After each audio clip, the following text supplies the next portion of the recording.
Elsewhere can put Dallas just over the postseason line. In their way sits Colorado Rapids, who sit 5 points ahead of the Toros in 8th place.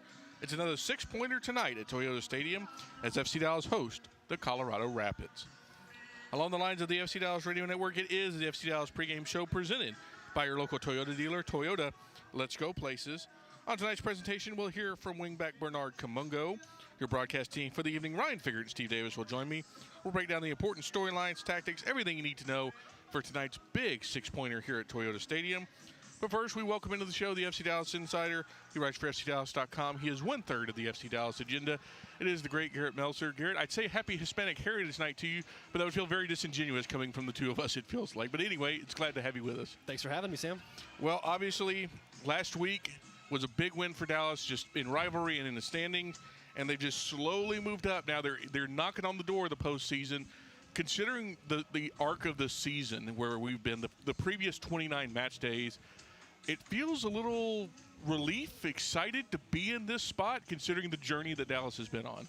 Yeah, it's a little surprising, and it feels great. Obviously, it's been a difficult first two-thirds of the season in a lot of ways, especially knowing that maybe coming into this year with the new head coach and so much roster turnover that, there was going to be a steep learning curve, and maybe it was a quasi-rebuilding year. But if you get hot at the right time, you can make some moves in this league in terms of the playoff race. That might speak a little bit to the playoff format that MLS has now, where over 60% of the league makes it. But, that's playing into FC Dallas's hands right now, so we'll absolutely take it, and if they can continue this form, then the Western Conference should probably watch out. Hey, you got to play the game in front of you, and if they're going to let you in, you might as well take it. Well, the group charged tonight with trying to get 3 more points and get into that playoff spot. It's Jacob Jackson in net, Sebastian Ibiaga, Osazi Urigide, Shaq Moore on the back line, Bernard Kamongo, Kaike, Christian Kappas, and Ramiro in the midfield, Patrickson, Logan Farrington, Petter Musa in the attack force. And there was really only kind of one discussion point. Y'all had a very good discussion about it on the agenda this week, whether it be Michael Collodi or Jacob Jackson in net. In the end, they've gone Jacob Jackson. Eric Quill said this is one of the hardest decisions he's ever had to make as a head coach across his entire coaching sphere. I'll ask you point blank, do you think he got it right? I think he did, and you mentioned that discussion that we had, and I would like to point out that I was the only one who felt that he would go with Jacob Jackson, so I'm going to give myself a little pat on the back there. Talk, I love it.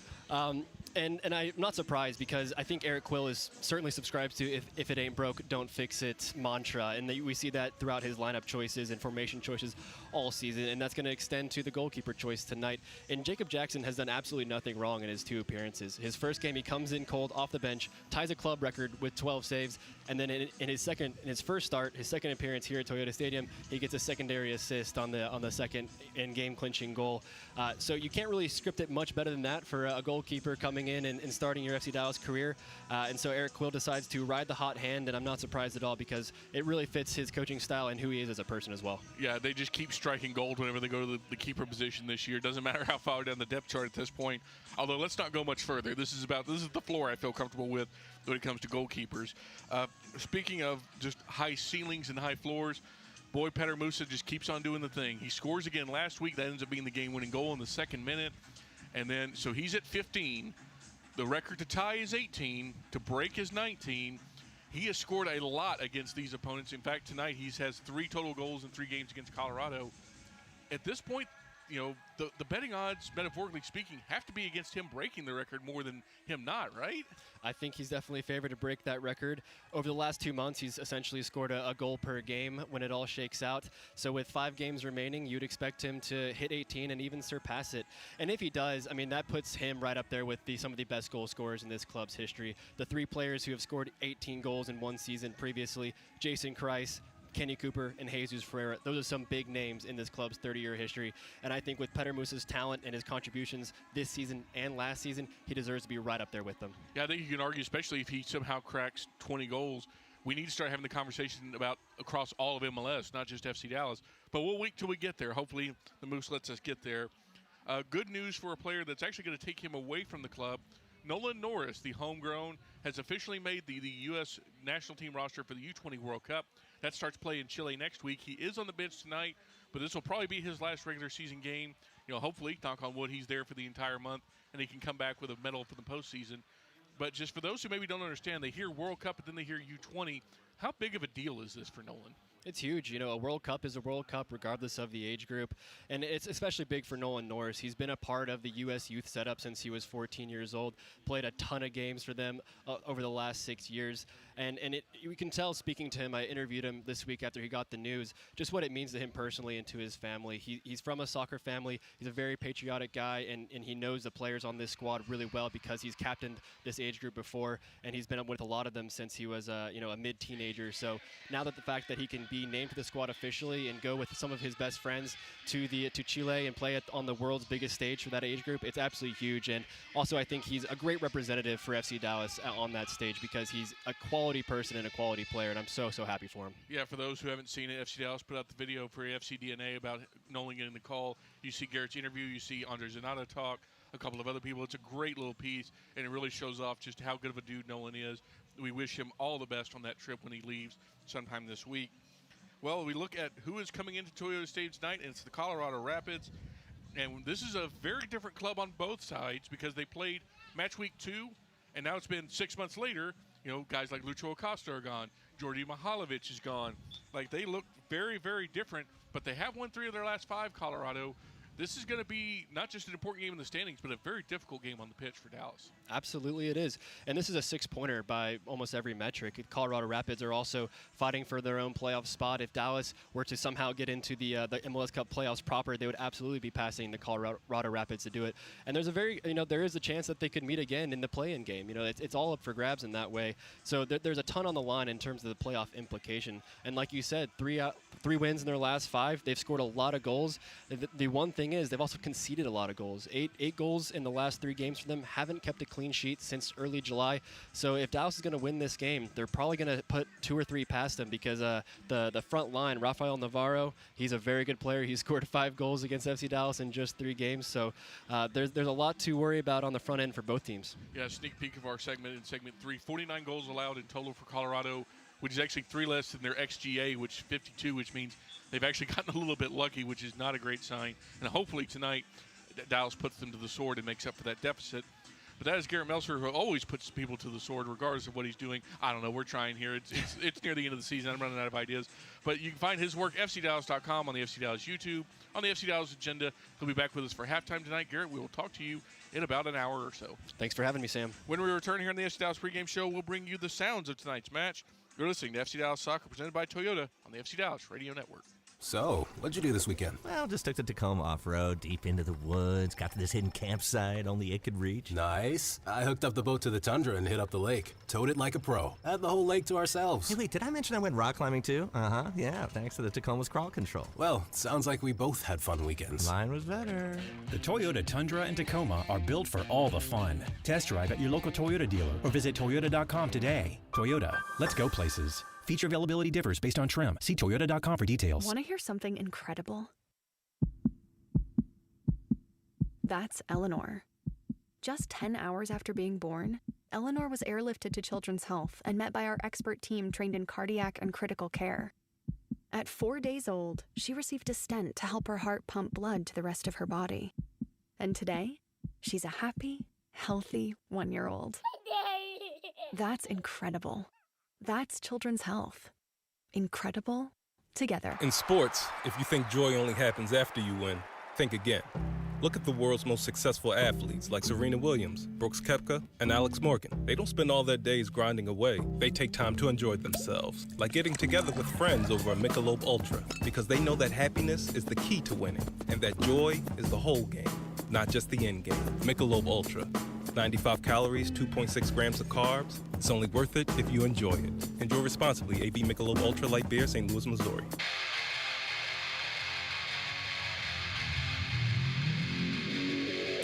Hi everyone, it's Logan Farrington, and you're listening to FC Dallas Soccer on the FC Dallas app.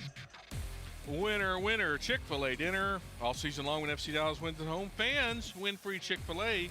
Be sure Chick-fil-A app is up to date. Location services are turned on when you attend matches at Toyota Stadium.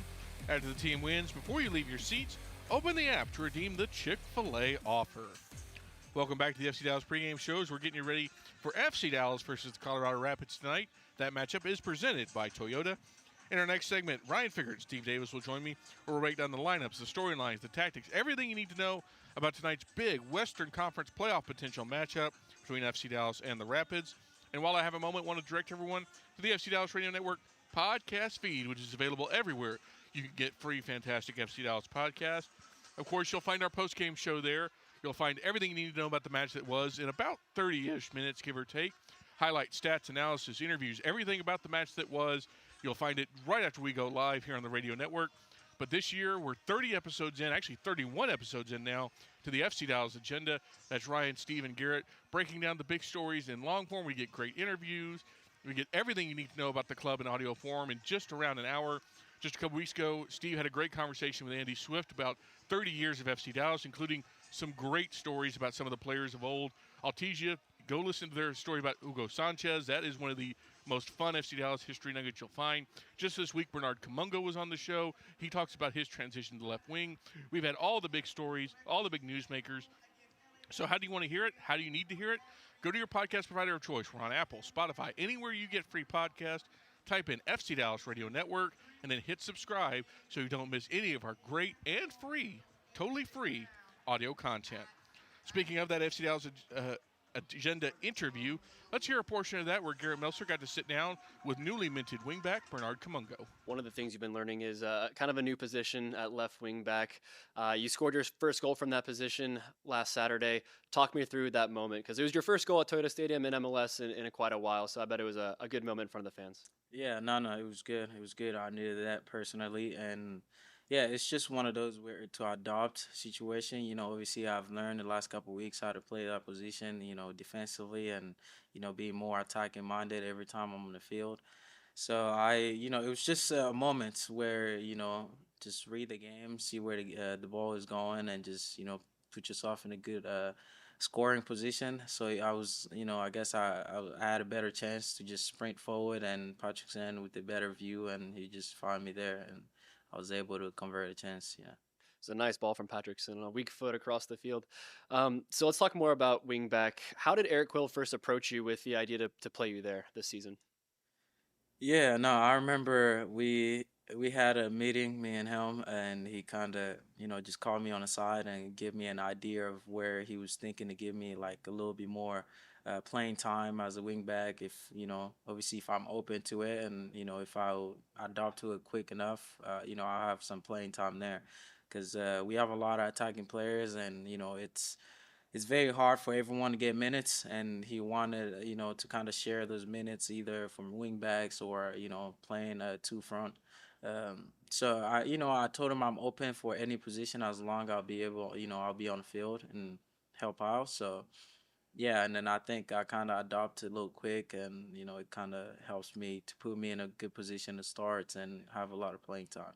For sure, you've definitely adapted quickly. How are you enjoying it just on the field? Like, it's a different position, definitely some more defensive responsibility. So, like, how are you finding it in games? Yeah, no. I think it's more of my teammates help me out a lot, especially the center backs. They always try to keep me in check every time I'm, defending 1v1s, tell me not to dive in, just to stay on my feet. And, attacking, every time we have the ball, they always pushing me forward. Shaq, Lalas, Evie, Sase, every time I can hear their voice on the field tell me to go up. Every time I have a 1v1, they're pushing me to go 1v1. So I would say it's more of, just a team, collectively, everyone want the best out of me. They push me every day. So you did play some wingback last season. I think it's fair to say you didn't look as comfortable as you have over the last stretch of games in the same position. What's been different about this year to last? I'll say last year maybe it was I took it differently when I was put as a wingback. To me, it kind of looked like a setback rather than obviously seeing it as another opportunity to learn as a player, a person as well. So this year I was fully open and I was ready for it, and I think I'll just take advantage of the position. Going into last game, you got the goal from that spot. What are Eric Quill's instructions to you in that position specifically? one of the things that he tells me every time is to think as a winger rather than thinking as a fullback. So most of the time on the ball, you're gonna see me higher up the field. You're not gonna see me drop off to get the ball. And, try to stay as high as I can, so I could be effective, attacking wise. And that just has been one of his thing that he's told me the last couple of weeks, and I've just tried to implement that on the field as well. When we return here on the FC Dallas pregame show, Ryan Figert and Steve Davis will join me to break down tonight's match. This is FC Dallas Soccer, presented by Toyota on the FC Dallas Radio Network. UT Southwestern Medical Center in Dallas, Texas, where discoveries change lives. The spark of collaboration that fuels bold thinking in our labs. The spark of inspiration that motivates greatness in the next generation. And the spark of innovation that pushes the boundaries of today's care. At UT Southwestern, teamwork and talent combine to fuel discovery, education, and healing. UT Southwestern, the future of medicine sparks here. Welcome to the world of WinStar, the casino of FC Dallas, where 10,000 electronic games plus roulette, craps, and blackjack is just the beginning. Get lost in our 2-story luxury spa. Enjoy 36 holes of championship golf and catch the biggest names in music and comedy at the spectacular Lucas Oil Live, all just 1 hour north of DFW. So come live in the wild at the world of WinStar. In sports, if you think joy only happens after you win, think again. Look at the world's most successful athletes like Serena Williams, Brooks Koepka, and Alex Morgan. They don't spend all their days grinding away. They take time to enjoy themselves, like getting together with friends over a Michelob Ultra, because they know that happiness is the key to winning, and that joy is the whole game, not just the end game. Michelob Ultra. 95 calories, 2.6 grams of carbs. It's only worth it if you enjoy it. Enjoy responsibly. AB Michelob Ultra Light Beer, St. Louis, Missouri. Hi everyone, it's Sebastian Leggett, and you're listening to FC Dallas Soccer on the FC Dallas app. Welcome back to the FC Dallas pregame show presented by Toyota. We've got about 20 minutes from kickoff here at Toyota Stadium. So let's go ahead and bring you tonight's starting lineups, which this evening are brought to you by Advocare. Let's start first with the visiting Colorado Rapids and second-year manager Chris Armas. It's Zach Steffen in net, the USMNT goalkeeper. Rafael Santos, Rob Holding, Andreas Makshu, and former FC Dallas man Reggie Cannon on the back line. Oliver Larraz and Connor Ronan in the midfield. Cole Bassett, another USMNTer, Paxton Aronson, and Calvin Harris, supporting Rafael Navajo up top for the Rapids. Now let's bring you the starting lineup for FC Dallas and first-year manager Eric Quill. Jacob Jackson, goalkeeper, San Diego, California. Sebastian Ibiaga, center back, Duke University. Osaze Origide, center back, Netherlands, Nijmegen. Shaq Moore, right back, Fort Lauderdale, Florida. Ramiro Benetti, midfielder, Brazil. Christian Capes, midfielder, Houston, Texas.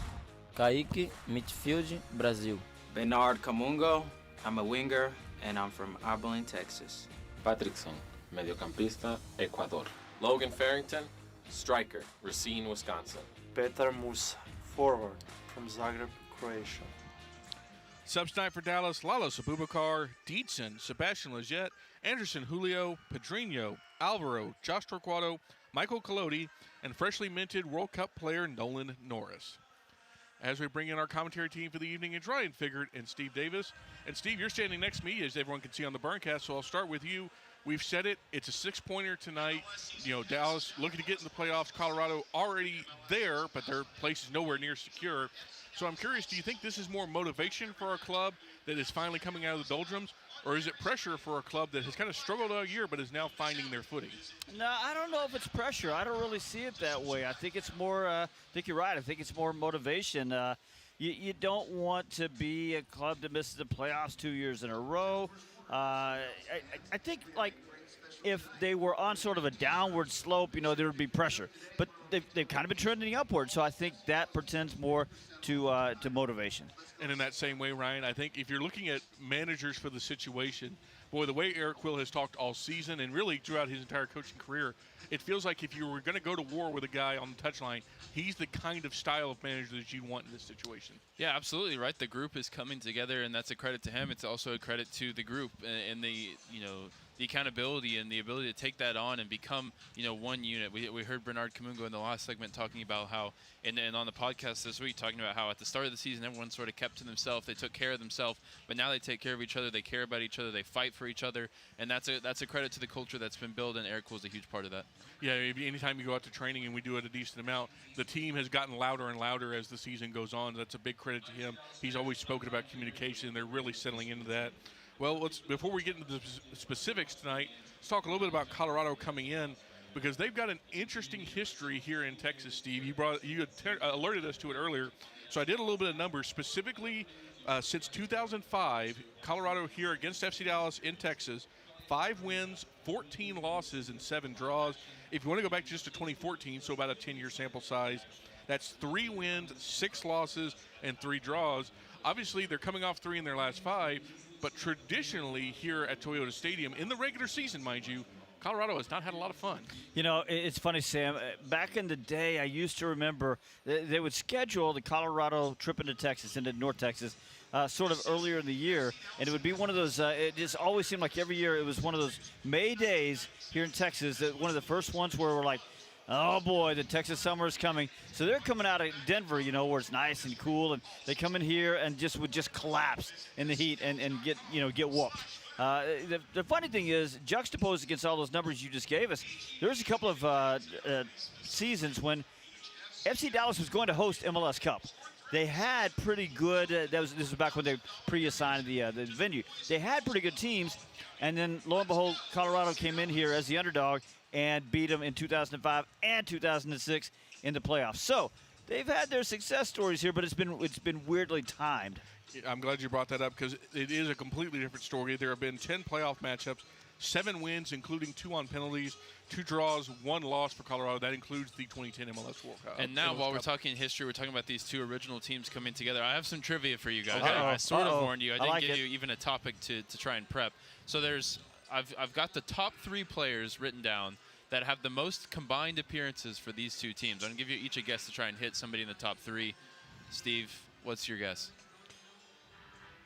Oh, shoot. Reggie Cannon, Jeff Cunningham. Not in the list. Boy. I'll give you a hint. I've even seen I've seen the with list. Reggie. Same idea. Drew Moore?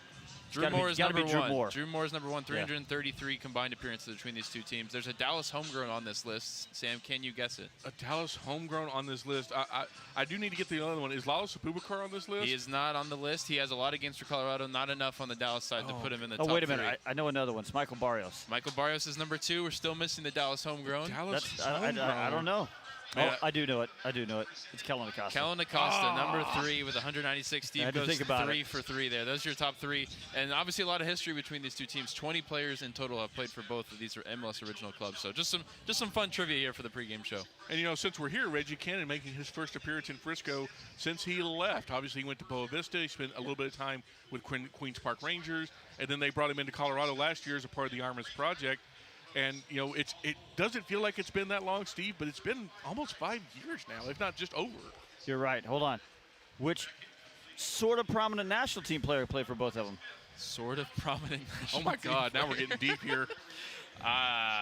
This is the sicko segment. The list. This is terrible writing. Corey Gibbs. Okay, Corey Gibbs. Yeah, this is the sickos part of the pregame show here. Sam, your question was, again, please, about sir? Reggie Cannon. It's been almost, I'd have to look at the exact date, but it's been about 5 years since he's been there. Reggie, man, he's a good dude, and I hated the situation he got into in Boa Vista, with a team that didn't fulfill their professional responsibilities. It's a very good way to put it. Is what we should say. Now, he landed at a pretty good place, Loftus Road, Queens Park Rangers, over in White City in the White City area of London. It's a very historical place. So, he got some good soccer after that. It's in the English Championship. Now he's back in Major League Soccer. Good to see Reggie back in Texas. And hey, if he keeps playing well, he might find his way back into the national team picture with his friend Zach Steffen. Yeah, and he's been part of a sort of a complete rebuild of the back line for Colorado. Colorado, if you want to look back to this time last year, they've had 6 major defensive signings in that time, and they replaced their goalkeeper the year before that was Zach Steffen coming in. I mean, some of these guys have come and even gone since then, Cheeto Owozian, but they've had Reggie Cannon, Ian Murphy, now Rob Holding, Noah Cobb, Rafa Santos. They've all come in to try and bolster this back line because even when they were good last season, they were still conceding too many goals under Chris Armas. So they've tried to rebuild the back line, and Reggie's a big part of that. Which prominent MLS coach I've got played him going. for both teams? Oscar Pereira.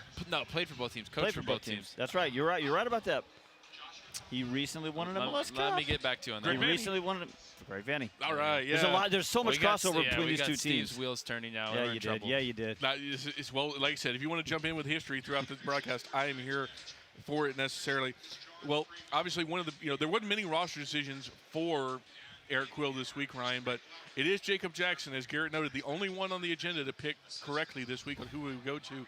And it's not like it was a very close decision for Quill, and it's one of those things where it's kind of hard to be wrong. Like, the result will tell us if he's wrong more than the process at this point. Yeah, but ultimately, I think everybody, inside and outside of the coaches' room realizes this was a toss-up of a decision. These guys are both in incredible form. They've stepped up in ways that we didn't expect from them this season. And Eric Quill, told the media this week that this was the hardest decision of his coaching career. It was the first time when he felt like he was going to have to go to a player and really tell them they didn't deserve to be dropped. And that's the nature of the goalkeeper position. Only one guy can start, and the fact that we're in this battle with the number 1 goalkeeper not even in the picture because of injury is just a testament to the depth that we have in this position. It's a shame for Collodi because he's earned to start in the same way that Jackson's earned to start, but when you come off of a 2-0 win, a great performance at home, I think Eric Quill, lean towards the side of just don't change. If it ain't broke, don't fix it. That's been his mantra all season long. And, Jackson also has a little bit of a different, for us similar, I think, as their styles are.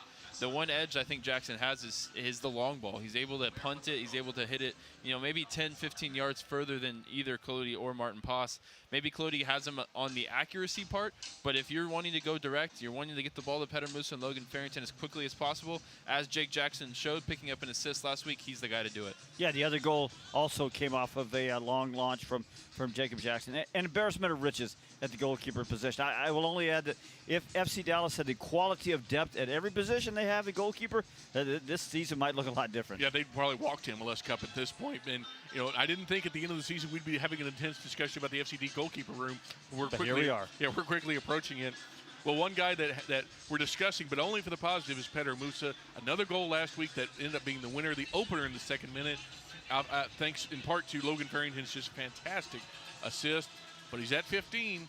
Steve, Garrett is pretty confident that he's going to get to the record 19 number. Are you here to disagree with the FC Dallas Insider? That yellow card that's sitting out there for him, yellow card suspension. If he gets a yellow card tonight, he'll have to miss a game. There's a couple of tough games coming up, so I'm not as confident. If you make me bet a buck on it, I'm going to bet that he's going to get there, though. The reason why I think he is going to do it is I think there's no way he doesn't come away from tonight in the 2 games against Galaxy without at least a brace in one of those games, and then you only need one more to tie if he it plays from there. If he plays, that is true. The yellow card is obviously the big thing hanging over the whole situation, but just be on your best behavior tonight, Petter, and the rest of the way, we'll need you. And to stress the importance of how big Musa is, so just against the Rapids, he's played 3 times. He's got 3 goals. But this season, when Petter Musa scores in an FC Dallas game, Dallas has picked up 20 points. Their record, 5 wins, 5 draws, and 3 losses. So if Petter Musa scores in a game for Dallas, more than likely they're coming away with something, whether it's 3 points or 1. They definitely need 3 tonight. I just don't want to go into that last decision day game at Vancouver, a team that just whooped one of the Supporter Shield favorites 7-0. Vancouver's playing really well. I don't want him to go in there on that last day needing a goal to break the record. No, I kind of hope he gets it maybe like October 11th against the Galaxy, one of the games there. Well, let's look a little bit at Colorado. We've talked about them historically, but let's look at what we're going against tonight. They got 3 in their last 5, although they needed a desperation winner in the 97th to beat a not great Houston team. But the problem is, away from home, they have not been good. 3 away wins this year, and they've also, Steve, got one of the leakiest defenses in MLS. 49 goals allowed, which is 3 less than they're expected, and they're also underperforming their offense by about 6 goals on the XG.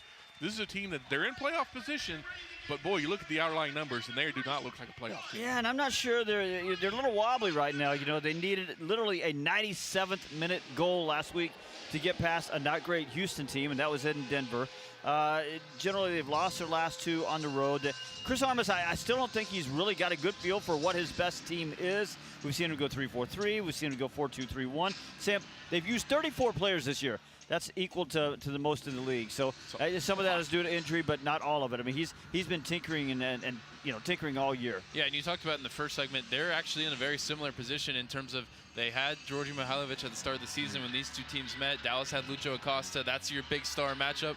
Neither of these guys are involved with that club anymore. A record sale for Colorado, a big amount of money for them, but they were they were really disappointed to lose Georgi Mihailovic when they did because this whole project was built around him.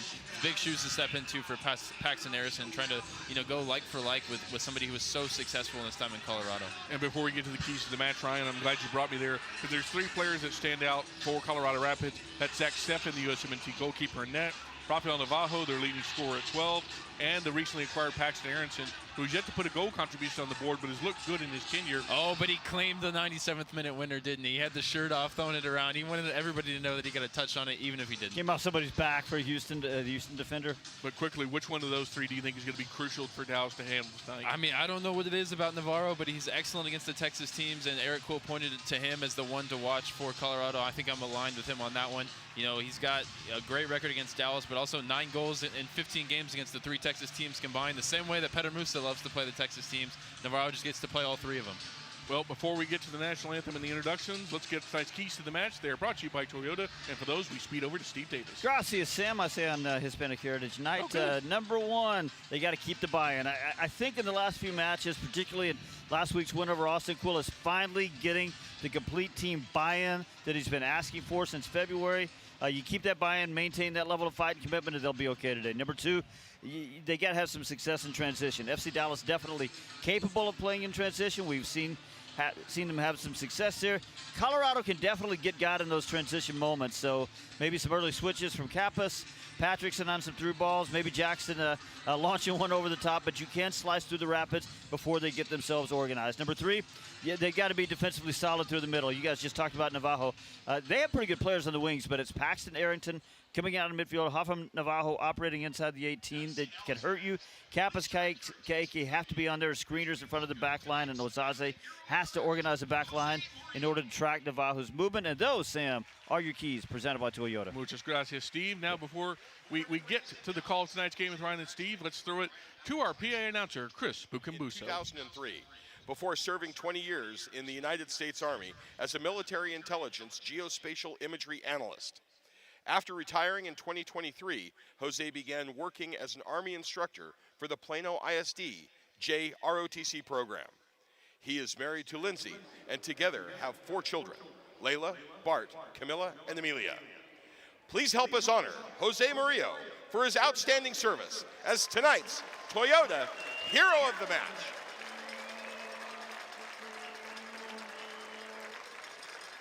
Fans, please rise if you are able and remove your hats for the national anthem of the United States, performed tonight by Steve Gonzalez.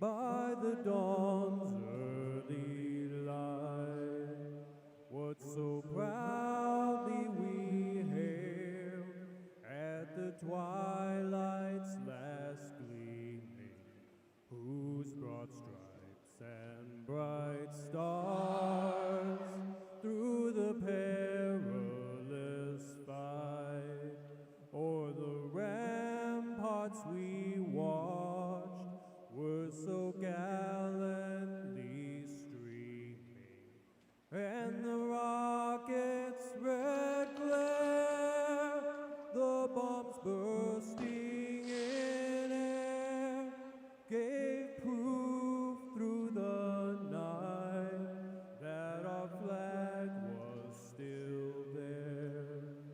Oh, say does that star-spangled banner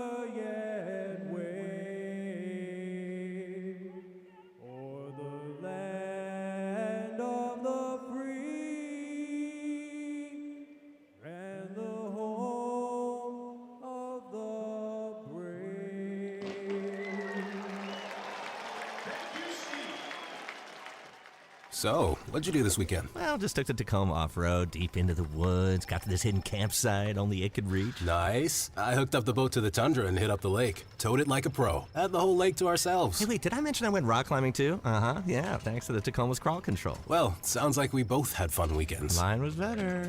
The Toyota Tundra and Tacoma are built for all the fun. Test drive at your local Toyota dealer or visit Toyota.com today. Toyota, let's go places. Feature availability differs based on trim. See Toyota.com for details. Welcome to the world of WinStar, the casino of FC Dallas, where 10,000 electronic games plus roulette, craps, and blackjack is just the beginning. Get lost in our 2-story luxury spa. Enjoy 36 holes of championship golf and catch the biggest names in music and comedy at the spectacular Lucas Oil Live, all just 1 hour north of DFW. So come live in the wild at the world of WinStar. Want to hear something incredible? That's Eleanor. Just 10 hours after being born, Eleanor was airlifted to Children's Health and met by our expert team trained in cardiac and critical care. At 4 days old, she received a stent to help her heart pump blood to the rest of her body. And today, she's a happy, healthy 1-year-old. That's incredible. That's Children's Health. Incredible together. UT Southwestern Medical Center in Dallas, Texas, where discoveries change lives. The spark of collaboration that fuels bold thinking in our labs. The spark of inspiration that motivates greatness in the next generation. And a spark of innovation that pushes the boundaries of today's care.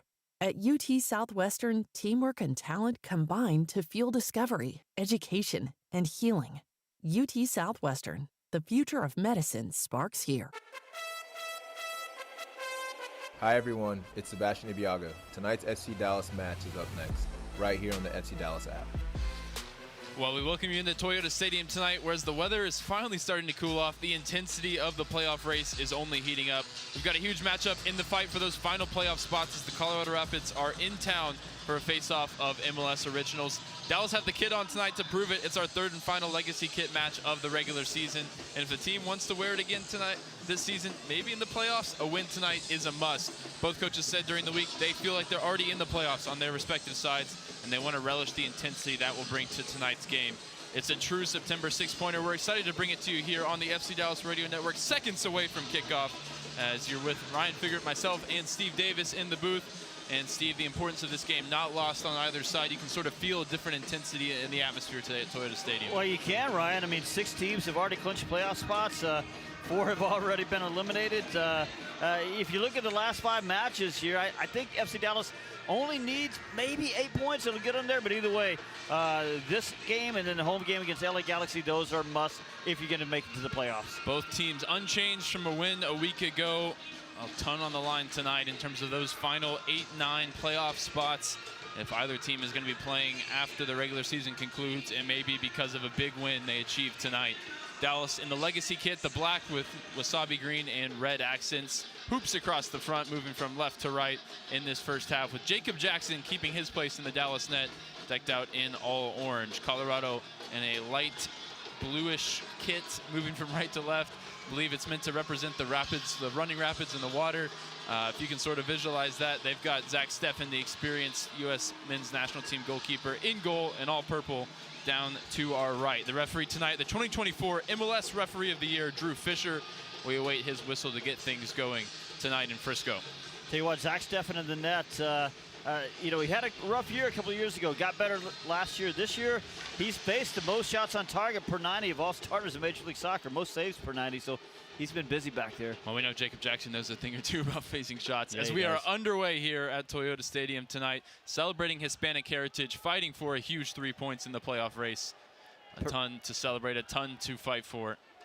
Per 90, Jacob Jackson leads in those categories. Yeah, so I'm not surprised. Yeah, small sample size and all. Small sample. His first touch sent it straight out of play on the far side. Colorado takes the throw in. Navarro getting his first touches. Been a Dallas killer in his time with Colorado. 5 goals in 4 career games, including a couple earlier this season. A couple of guys for Colorado might pop up on the national team next year at the World Cup. I think Zach Steffen will very well might be there. Paxton Aronson still has an outside shot. Bernard Kamongo takes a throw in on the far side. First real moment of possession here for Dallas. Patrickson, a little bit of a loose pass there, gives it away to Navarro, who will dribble the other way, getting support from Calvin Harris on the right wing. Harris with some speed. Kaike in pursuit, and he thought he got a clean tackle, but ultimately it was the assistant referee waving the flag who brought to the attention of the referee, and it'll be a free kick in a dangerous position for Colorado here 90 seconds in. Yeah, loose pass got all that started, and Kaike was always defending from the wrong side. He needed to stop trying to win the ball there for just a second and just get his body back in front of the attacker there. Ends up giving away a pretty dangerous free kick early here. No, Georgi Mihailovic, he stood over pretty much every free kick over the last 2 seasons before departing the club for a club record fee on August 7th. They quickly moved to bring in Paxton Aronson and fill that number 10 spot. Looks like it'll be either Larraz or Santos, right foot or left foot respectively. Both raise their arm. And it's Santos who steps over it. Larraz whips it in towards the near post. Patrickson wins the header, sends it clear. All the way back to Reggie Cannon, making his return to his former home tonight. The Dallas homegrown in the back line for Chris Armas. Harris now popping up on the left side. Chased back by Christian Kappas.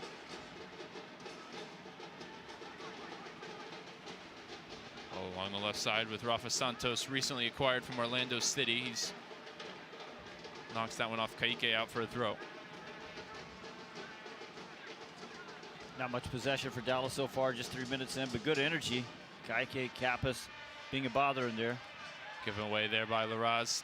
Urigide makes the interception. Now here's Petter Musa looking for the switching ball for the run of Bernard Kamongo. Perfect weight on the pass. Kamongo tried to find Patrickson with a first-time ball. Not quite on the same page there.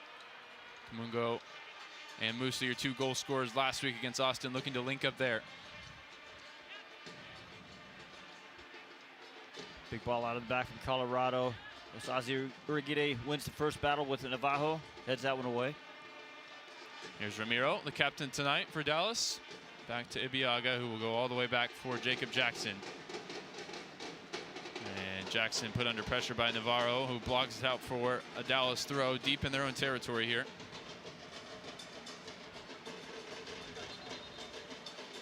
Hopefully that teaches Jacob Jackson a little something. Navajo is gonna pressure him. He's gonna get in there quick. Ramiro being told to take it about 10 yards away from where he wanted to, further back. Now he takes it down the line, looking for Farrington, wins the header, flicks on for Musa. Musa out to Kamongo once again, can't quite control it with the first touch. He'll retrieve it out wide or left. Now with a couple of runners ahead of him, finds Patrickson in midfield. Patrickson back out to Bernie Kamongo. A player reborn as a left wing back. Here's Kaike, diagonal ball, looking for Ramiro just over his head, and he won't have the speed to retrieve it. Both Dallas wingbacks aggressive in their positioning here in the opening 5 minutes. Yeah, Ramiro had space out there too. Colorado, every time I watch them, they just never seem like they're really tidy and organized in the back. I think it has something to do with a lot of players coming in and out of the lineup. Never really settled on a formation they loved.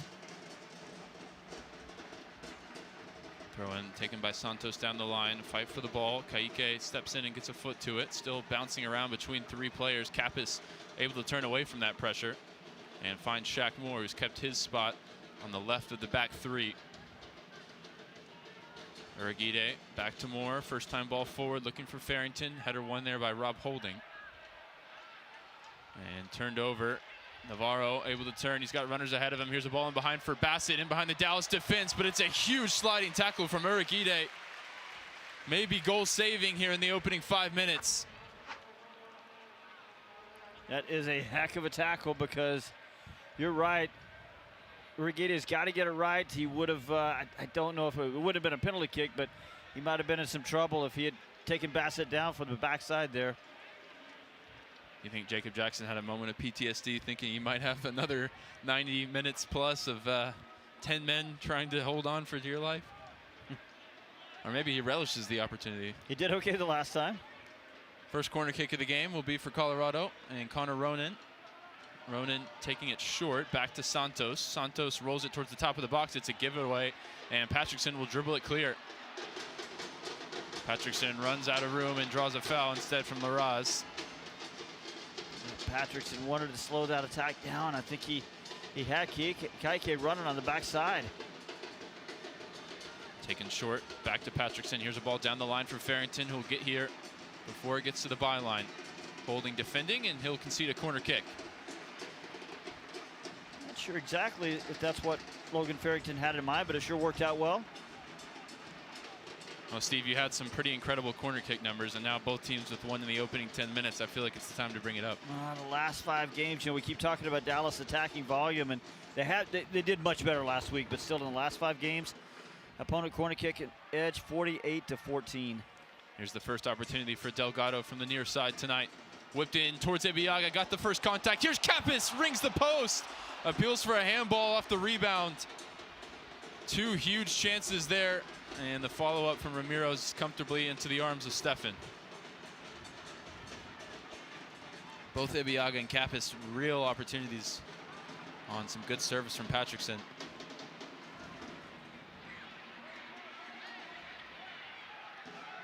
Uriguide put under pressure at the other end by Navarro, who's fighting through the back of the Dallas center back and commits a foul. And hopefully we'll get another look at that corner kick. Navarro tried to foul Uriguide 2 or 3 times, and Uriguide was just, he's a strong guy, man, and big, strong, and finally looked like Navarro just had to shove him down. He just got frustrated that he couldn't get the ball or get anything going against Uriguide there. Shaq Moore lifting this one ahead. Farrington's made a run in behind, challenging for it. Santos got a touch. It's still through for Farrington, and Rob Holding called into some emergency defending, concedes another corner. It's a great example there. Just a long ball. There's not much in it, but Farrington just makes such a bother out of himself. He just makes such a nuisance, and finally Holding just had to knock it out for the FC Dallas' second corner kick, or Logan Farrington was going to have a strike from close range. Well, it's been an action-packed the last couple of minutes. Corner kicks at both ends. Dallas nearly scoring the last one. Looks like they're going to switch the taker here to a left-footed service from Christian Kappas. First time we've seen him take a corner kick. And he's going to go short to Patrickson. Corner the 18 into Ramiro. And similar to what Colorado just did at the other end, it's an easy giveaway. And a foul called against Ramiro in the aftermath. And you just had a great service into the box, nearly scored.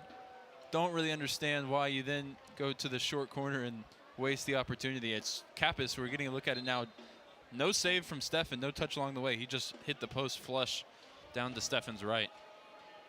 Yeah, would have beat Stefan inside that near post, but just couldn't squeeze it in there. Stefan trying to lift one out to Santos. Good weight on it. Santos first time ball back to Holding. Navarro trying to turn past Uriguide and commits another foul. Well, for counting battles between those two, that's 3-0 for Uriguide. Won the header, now he's won 2 fouls off Navarro. Really strong start to these opening 10 minutes for Osaze. So important. Dallas so much better when he's in the middle of the 3 center backs. Here's a ball over the top from Ebiaga for the run of Farrington, and maybe 5% less power, and Dallas has a real opportunity there, but it skews over the inline for a goal kick. Yeah, Ryan, that's where you talk about. I mean, it was a really good ball by Ebiaga. The only thing you need to do is hit it to over check up a little bit for Logan Farrington. Colorado trying to play through the Dallas pressure here. Larraz into Aronson. Haven't really called his name too often as we've played 10 minutes. He's dropping deeper now to receive it. Quick combination with Ronan. Aronson in the center circle.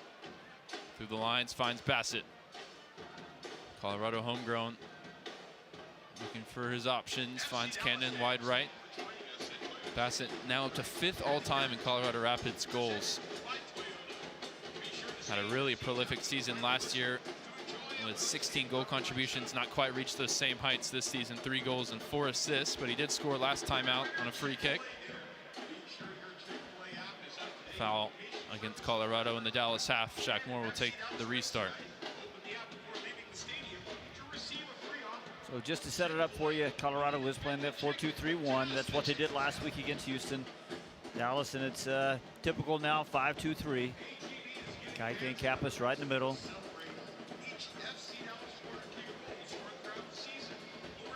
Moore actually going to leave this for Jackson. We saw his distribution turned into a real weapon last week.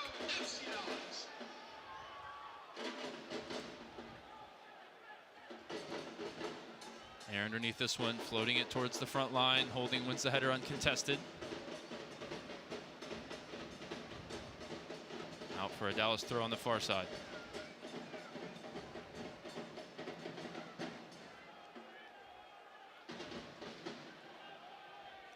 Moment to breathe after a really frantic opening 10 minutes, but now Shaq Moore is going to lift this one out to the left side for Kamongo.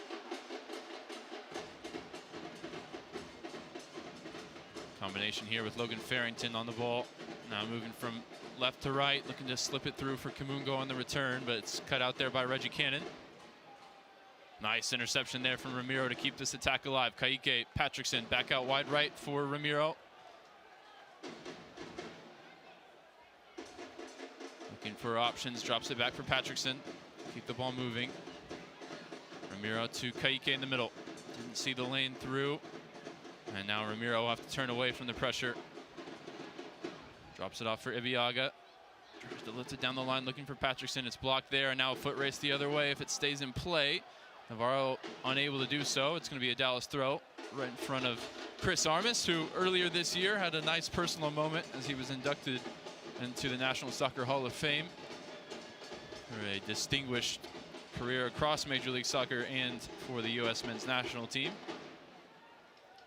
Nice little three-man game a minute ago between Patrickson, Kaike, and Ramiro. But once they got it over there and drew a bunch of blue shirts over with them, what they need to do is then take advantage and look for one player in the middle and the big switch over to the other side. Here's Shaq Moore switching it out to Ibiaga. Ibiaga looking for runs. Nobody's making the runs ahead of him. Ramiro now chipping it forward for Musa, who's got holding pinned, but Larraz able to intercept.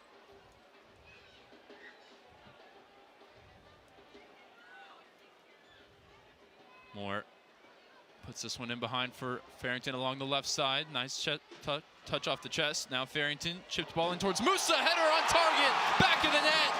And the scoring streak continues. The Moosington connections back at it. And Petter Musa, in pursuit of history, has Dallas in front.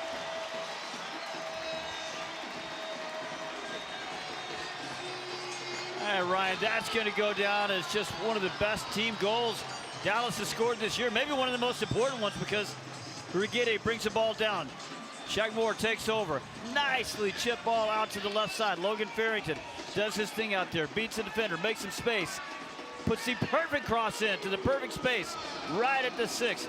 Not an easy cross either because it's coming from really inside the penalty area. So he's got to get that ball up and down very quickly. Petter Musa, textbook header from 6 yards. 1-0 FCD. We haven't seen Musa score too many headers. You know, he's obviously a real target to aim at with the ball in the air. But that one, it was really made by the cross. Set up for him nicely, split the two defenders and put it right past Zach Steffen.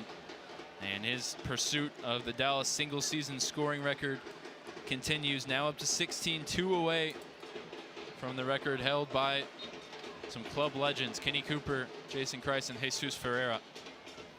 Logan Farrington's 4th assist this year to go with 5 goals, so he's got 9 goal contributions on the year. He had 12 last year. He's creeping up on that.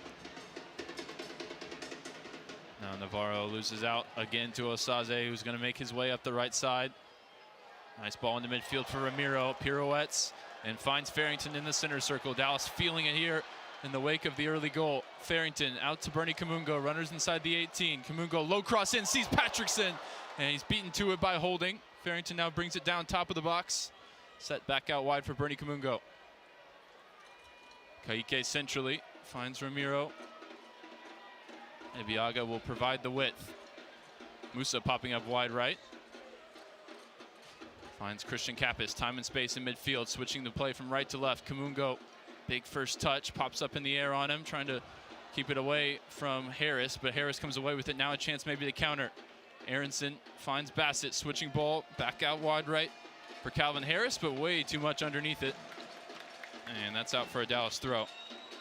But similar to what we saw in the first half against Austin, just the attacking verve moving the ball so much quicker than we've seen in the early season. Once that goal goes in, the momentum, the wind is really in the sails for Dallas. But that's the direct play that Eric Will wants. Shaq Moore had the ball inside the center circle, spots the run on the left side, hits a nice little 40-yard ball, maybe 45-yard ball out to Farrington, and on they go. It's that kind of vertical play that Eric Quill has asked for all year. Kamongo goes down, and he's deemed to have fouled Reggie Cannon that time. Well, if you want to hear from Bernie Kamongo, we had him on the podcast this week. The FC Dallas Agenda, his first appearance on the pod, and he talked about the way the team has come together over this season and his role now as the left wing back, how he's sort of adapted to it and learned from trying to do it last year. He's doing it this year at a much higher level. And he's been the outlet, providing the width on the left side here in the opening 20 minutes. Good combination with Farrington leading to the Dallas goal. Ball over the top, and a nice diving backwards header from Shaq Moore gets it back to Jacob Jackson, who quickly fires it out to Ramiro. And Shaq Moore in that left center back position that he had never played before a couple of weeks ago. I mean, looks like he's been playing there all his life. Kaike hounded by Ali Laraz. Kaike stayed down here after the foul was called.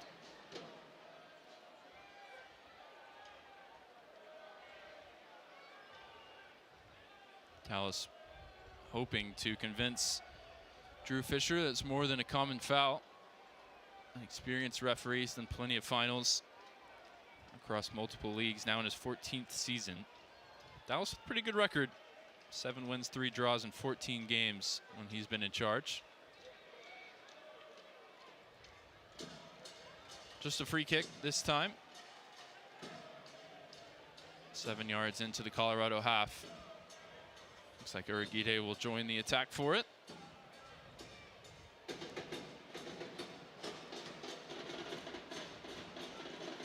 Ramiro standing over the ball.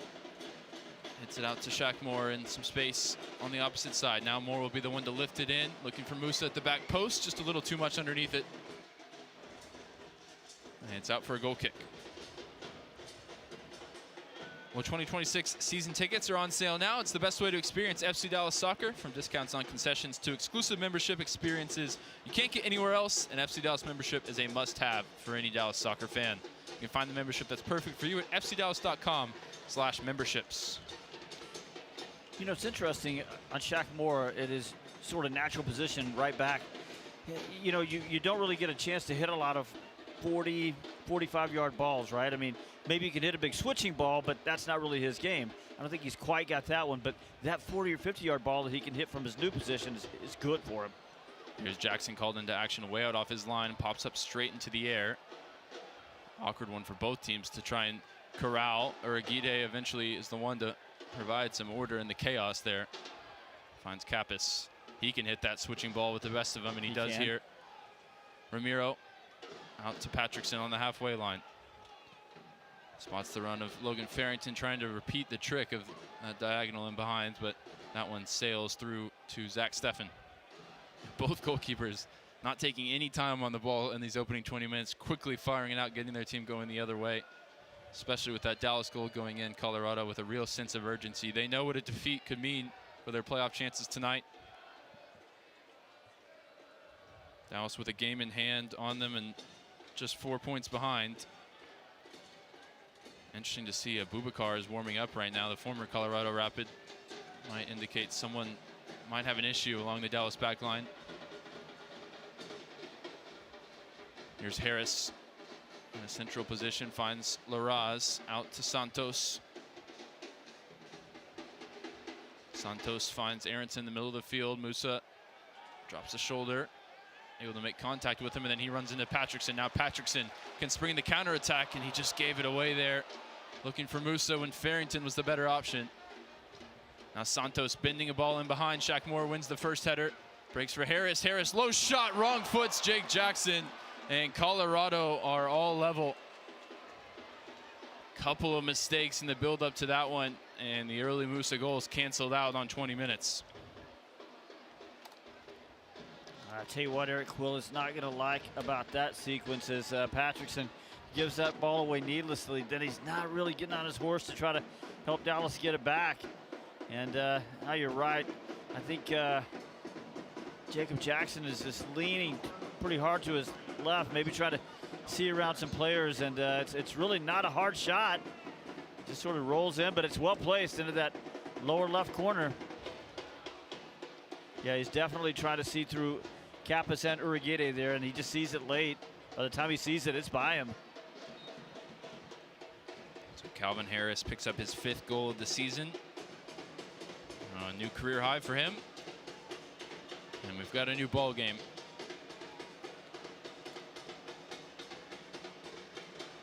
Ibiaga gonna lift this one ahead, looking for Musa. Header won there by Holding. That was Max Sue actually wearing the armband tonight for Colorado. And he's caught on it here by Logan Farrington. Farrington thinking about a shot on the left foot. That time it is blocked by Holding from the edge of the 18. Eventually Cannon will send it clear right down the middle of the field where Paxton Aronson had some space, then was quickly closed down by Bernie Kamongo. Kamongo does a great job there to making sure that Aronson doesn't get out on the run on transition. Colorado back to Zach Steffen. See if this equalizing goal brings them the momentum. There's a dummy run in midfield, and now it's Bassett making the pass here for Harris, and along the left side, low ball whipped in towards Navarro, just evades the Brazilian, and Kamungo will recover possession. Kappas walks it ahead, now whips it out to Ramiro. Ramiro with space as he brings it into the Colorado half. Out wide right for Patrickson. Kaike combining. Kappas, time on the ball. The orchestrator in the middle of the field in recent weeks for Eric Quill. Rolls it back out to Ramiro. There's a ball fired into the feet of Petter Musa. Dispossessed there by Larraz, then fighting to try and win it back, concedes a throw. Ramiro just does such a good job on the right side of that wingback position of always doing something sensible with the ball.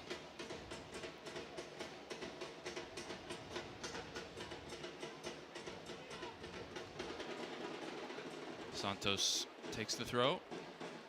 Ronan back to him. He'll go long. Header won by Ibiaga on the halfway line. Ronan sliding to try and put some distance behind this one. It goes all the way through for Jackson. It's only the first shot for Colorado. Took him 21 minutes. Arquide back to Jackson once again. Into midfield for Kaike. Heavy first touch, and it's poked away from him by Aronson. Luckily it broke back for Kaike, and Ibiaga will send it clear. Pass deflects fortuitously into the path of Patrickson, trying to spring Ramiro in behind, intercepted by Holding.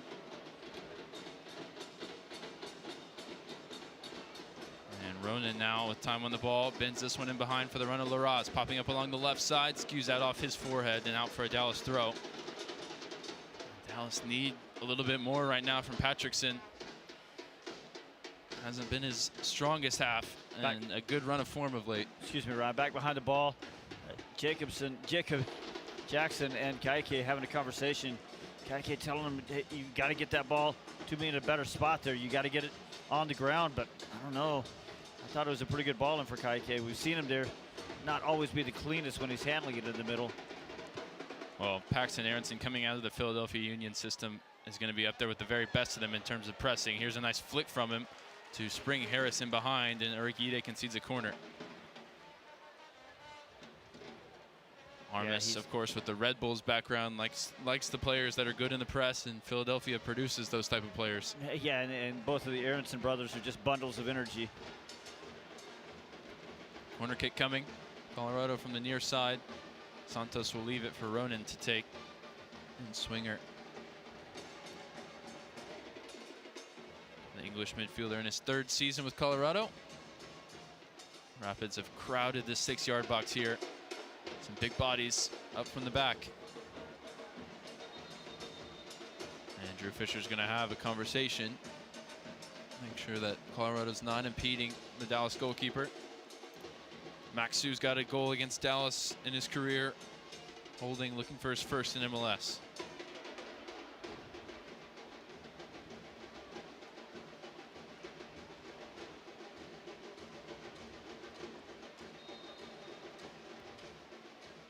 Service from Ronan in towards the near post. Header won there by Ibiaga out the other side. Kaike will retrieve it. Sends it down the field. Can't find Kamongo, can't keep possession. Goes all the way back to Stefan at the other end.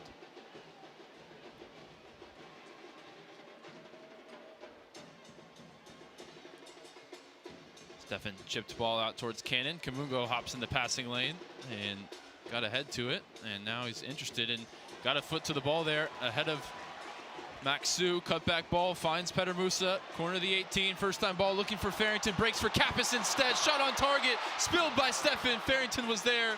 Musa on the follow-up over the bar. Offside flag went up somewhere in that sequence. It must have been Farrington as he was trying to hop onto the rebound. What a great job, though, by Bernie Kamongo of just turning absolutely nothing into a chance for FC Dallas. In the end, Petter Musa just couldn't quite get the weight of the pass right into Logan Farrington from the corner of the penalty area over toward the back post. Well, last season, Farrington was on the score sheet against Colorado on the exact same play. Stefan spilled it right to him on the doorstep. Very fortunate it skewed a little bit to the goalkeeper's right. Otherwise, Logan Farrington would have tapped it in, and then we would have had to check out that offside decision at least.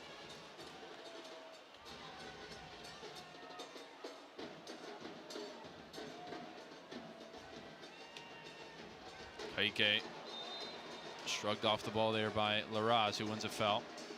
As Ramiro on the foul, it was a tough foul, and he's another one that's sitting on yellow card warning.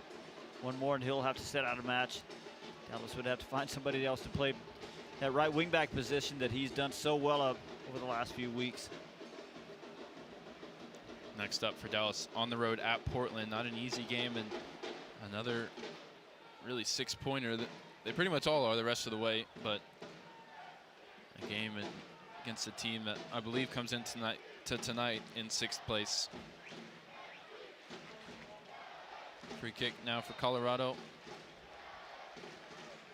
45 yards from goal. It's Santos. Gets some underneath this one. It goes all the way through without a touch. It'll be a goal kick. Shaq Moore put a leg out there, and I guess he just didn't really know who was over his shoulder. He was having to hustle back for it. And did try to get something on the ball, but I think he missed it. And fortunately so, it's a goal kick as opposed to a corner kick now. Jackson will send him up the field. And just his 8th MLS game, now 3 with Dallas. Dallas congregating around the halfway line, shaded off to the left.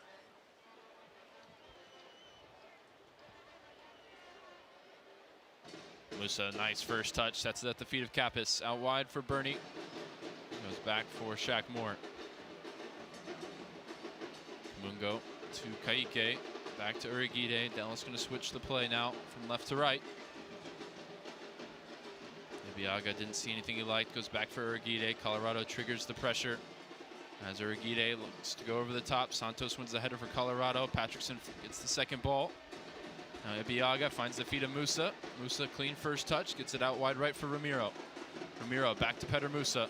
Whipping the ball in towards the back post. Spots the run of Farrington, but a rare technical mistake from Petter Musa. Just put a little too much on that one. Out for a throw at the other side. Yeah, then he does the thing where he looks down at the ground. You know, it's a classic move.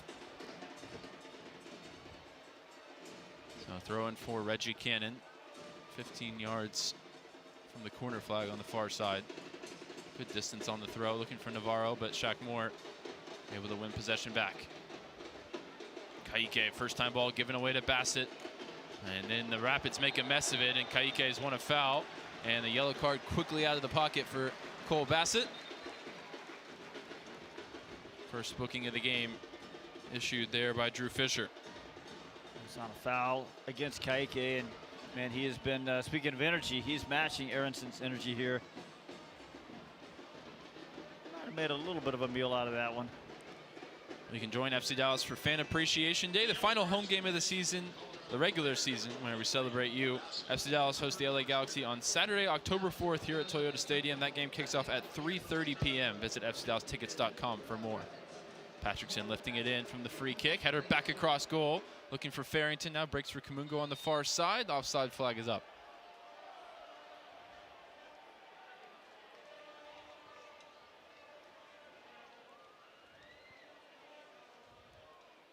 If you're just joining us, Petar Musa got the scoring started tonight. Canceled out by Calvin Harris. The lone Colorado shot in this game. I thought the offside flag would go up, and now it does. Navarro left early on this run. Yeah, I think Urquide had it measured over there anyway, but you're right. Felt like he was a step behind Urquide as that pass came through.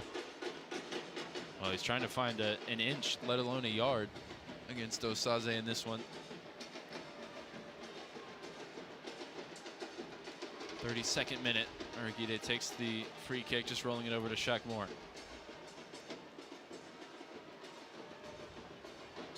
Moore finds Patrickson popping out onto the left side. Kamongo bringing it from outside to in. It's pass deflected. It breaks back for Shaq Moore. Moore direct, looking for the run of Musa. He's going to challenge Maxu here. Maxu gets the body in the way and lets it run through to Stefan.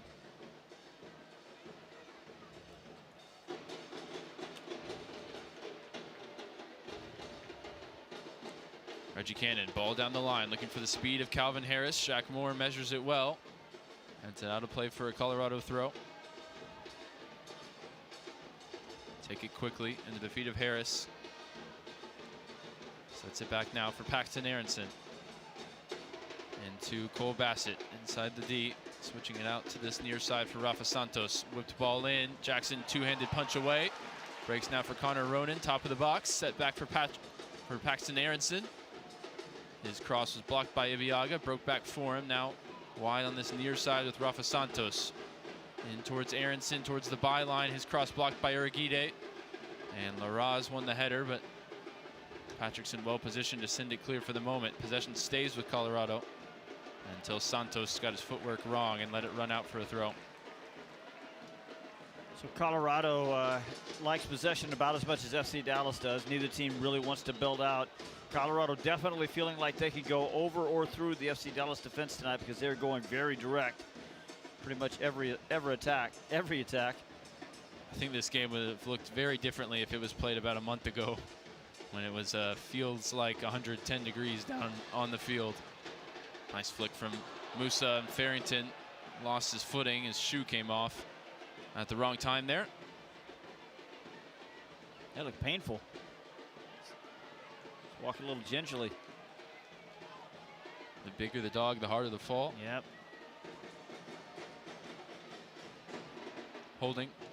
Now looking to go direct. I think Harris realized he was offside. He left it for Shaq Moore to retrieve. Moore out to Bernie Kamongo. Down the line for the run of Kappas. Finds Patrickson. Patrickson back for Kamongo. Pretty much the entire Dallas midfield camped out on the left side right now as they drop it back for Shaq Moore.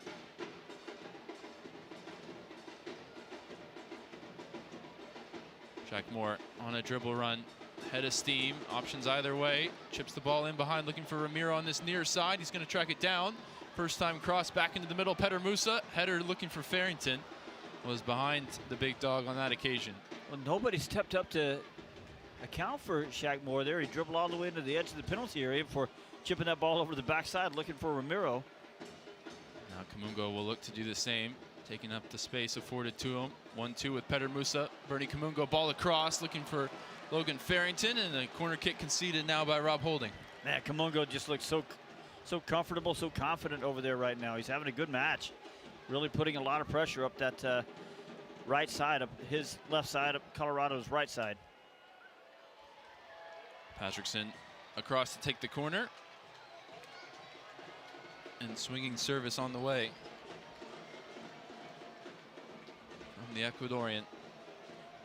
Whipped in towards the near post. Header won there by Larraz. Kaique will retrieve it. Back out to Patrickson. Second chance at it. First time ball is a good one towards Kappas. And it sneaks through Zach Steffen. And it's a first FC Dallas goal for Christian Kappas.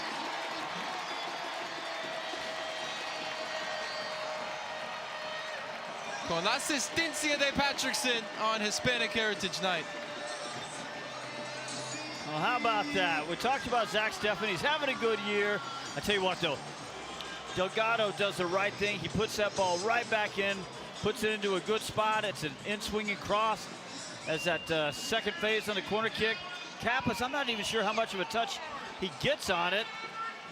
Well, it's tough for Zach Steffen because he's got to wait and see if Kappas does get a touch. Kappas does actually get a touch from close range. It just goes right underneath the legs of Zach Steffen. And the replays look good in terms of his positioning, staying on side. The Dallas lead restored.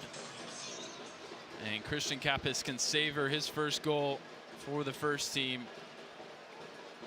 And he became a few years later than he would have first planned. Patrickson Delgado still looking for his first goal this year, but he does have 5 assists. That was number 5.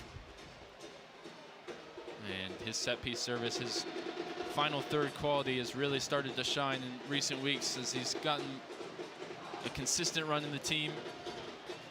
Well, he's got to feel good about that as he was the one that gave that ball away on Colorado's goal. I tell you what, Bernie Kamongo, remember that nice run down the left side and the cross, that turned into the corner kick that turned into the goal. And the first goal gave Dallas a real 5-minute burst of energy. We'll see if they can add a third now with Logan Farrington, corner of the 18, drop of the shoulder past Larraz. Now cut back ball finds Ramiro inside the 18, looking for Kaique, goes down. And now Patrickson retrieves it 20 yards from goal. Out to Bernie Kamungo, 4 in the area, whipped in, headed away by Rob Holding. Ramiro had the ball set up really nicely for a left-footed shot, but I don't think he trusted his left foot there.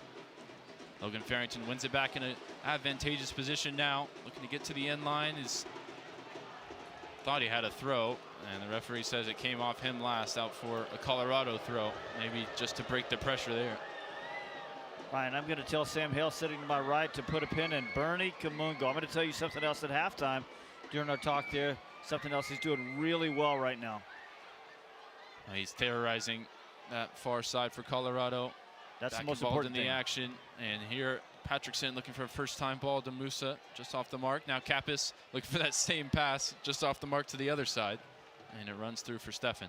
That's a really nice pass. I think Musa was a little surprised that Kappas saw it and got it there so quickly. Well, a stat for you that really looks good for Dallas in the context of this game. Colorado yet to win a game in which they didn't score first this season. That early Petr Musa goal continued a recent, very welcome trend of Dallas scoring first, something that hasn't happened very often throughout the course of this entire season. Now here's Paxton Aronson, shot from the top of the box, is blocked by Ibeaga. Kaique can't find the second ball. Here's a ball in behind looking for Navarro, just off the mark from Rafa Santos. Second time in about 5 minutes, Ryan, that Paxton Aronson has been able to find some space right at the top of the penalty area, and Dallas has to be a little bit more aware of his movement in there. Kamungo just puts a foot on the ball and finds Kaique on the halfway line. I mean, Colorado had a pretty good player in Jordy Mihalovic that they were willing to get rid of because they got Paxton Aronson, so things didn't really work out that well for him in the move into Europe at Eintracht Frankfurt, but he's got some game. Ibeaga, time on the ball. Rolls into midfield for Kaique. Patrickson out wide right for Ramiro. And Ramiro just maybe dwelled on it a little bit too long, had to turn away from the opportunity. Finds Kappas instead. I think he just couldn't find the angle. He wanted to find the angle into Delgado, but couldn't see it. Ibeaga now again afforded time. He's going to lift this one towards the front line. Musa gets the first contact, and he's whistled for a foul. And the Dallas fans agreeing with Petr Musa and his assessment of that one. How about this, Ryan? Dallas, 60% of the possession. I mean, that's just unheard of for 2025. It's going to FC totally Dallas. skew the numbers, which have been a lot closer to 30% most weeks. Part of the reason is, as I told you, Colorado doesn't really like to hold the ball a long time either. Steffen goes long, header flicked on by Navarro, and then Uriguide goes flying in, won the header, and took a shoulder full of a Colorado player. Free kick goes Dallas's way. Well, don't miss the FC Dallas Rewind on KDFI More 27. This first half has already had enough to be worth tuning in to watch again. Every Tuesday night during the regular season at 7 p.m. You can watch FC Dallas free over the air on KDFI More 27, available everywhere in the DFW market. It's a third foul against Navajo, all of them against Osaze Regide. That's getting into persistent infringement territory. We're watching on as he goes through the concussion protocol. Eye movement checked out for me. He won't have to come off the field any longer than that in terms of the 2-minute rule. Getting a replay of that layoff a minute ago where I said maybe Ramiro could have had a left-footed shot. He laid the ball back for Patrickson Delgado, and there was a lot of contact there. We just saw it on replay, and I have to look at it again, but there's something that definitely needed to be checked there, and we know they check all of that stuff. So Urquide momentarily will be off the field here. As soon as he's through with concussion protocol, he'll re-enter. Jackson's going to send it long, and Urquide is back on the field. Up towards Logan Farrington, got the first touch. Second ball breaks for Colorado. Then it's out for Ramiro to retrieve. Again, Ramiro not seeing a great angle there, just fires it off and Bassett out for a Dallas throw. It's sort of funny the way he plays the position. He stands there and you can see him sort of scanning and looking for the options. He's got the quality to pick out the pass as soon as it does become available. Here's a nice throw in from Ramiro. First time ball from Musa was a fantastic one to Farrington. He couldn't corral it. Now it's Christian Kappas, top of the box, gets the left-footed shot away off target. And Farrington has stayed down here, holding his right ankle. I think he did get kicked in there. What a nice little one-time ball from Musa. I mean, Logan Farrington's assist to Musa last week, but that one maybe even better. Well, I don't think there's much to look at there. Connor Ronan, what he does is he does sort of kick Logan Farrington as he's clearing the ball. So 2 minutes plus stoppage time between Dallas and a lead at halftime. 6 wins, 2 losses, and 1 draw when leading at the break this season. Stefan powers this one way past the halfway line. Urquide wins the header. Farrington helps it further along. Kaike volleys it ahead in midfield. Musa gets the first contact. Nobody really with any sure possession, and now bodies flying everywhere. As Urquide and Bassett were tangling, it was Ibiaga called for a foul against Navarro. Urquide won that header a minute ago, and I'm thinking, you know, he's going to lose one of the individual battles tonight at some point. Probably. You can be the one to tell him. Probably. You can be the one to let him know. But maybe not. He's won everything so far. Holding back to Stefan. Lifts it out to the far side, looking for Harris. Shackmore there to contest it and gets his body in the way. Should have been a foul called for him, but he's back up to defend instead. Ronan out wide for Harris. Kamongo stands a couple yards away. Ronan finds Larraz, right center channel. Back out for Ronan. Whipped ball in, and it's met there at the near post by Paxton Aronson, but his header goes straight up in the air for Jackson to claim.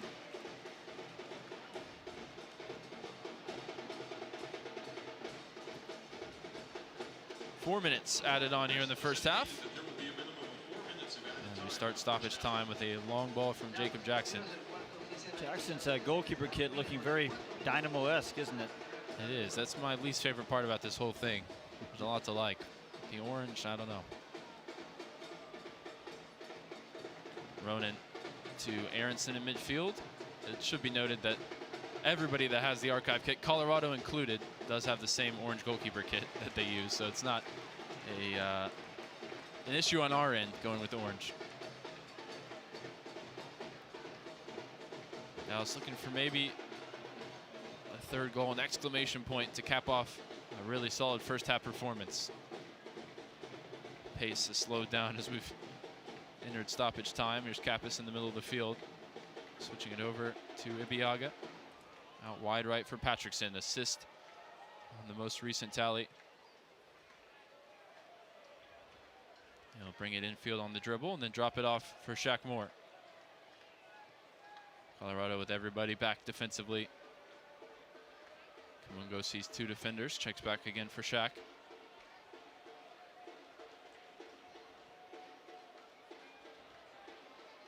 Shaq back for Uragide. All the way back now for Jackson. Colorado stepped the line all the way to the halfway line. And Farrington has managed to sneak in behind Rob Holding. Flag stayed down as it pops straight up in the air. Musa, first time ball out to Ramiro, all alone inside the right channel of the 18-yard box. Cutback ball, looking for a black shirt, unable to find one. Patrickson picks up the second ball. Now Kappas swings it out to Bernie Kamongo. Bernie Kamongo shot into traffic, is blocked behind for a corner. And I'll tell you what, that high line from the Rapids nearly got burned there. Ramiro back behind the play right now. I think he's not happy with himself, and I sort of understand it. I think he could have done a little bit more as he was put in nice and free along that right side. Just sort of took a weird angle to the ball, and then he ends up on the end line, and so he's really limited his options there. But in the end, it does turn into another Bernie Kamongo created corner kick. Patrickson provided the service for Kappas' goal last time. Here's another one from the far side. Whipped in towards the near post, and Bassett will concede another corner. And we're doing a little stat padding to try and correct those numbers that you gave us earlier in terms of corner kicks on the season. It's going to help a little.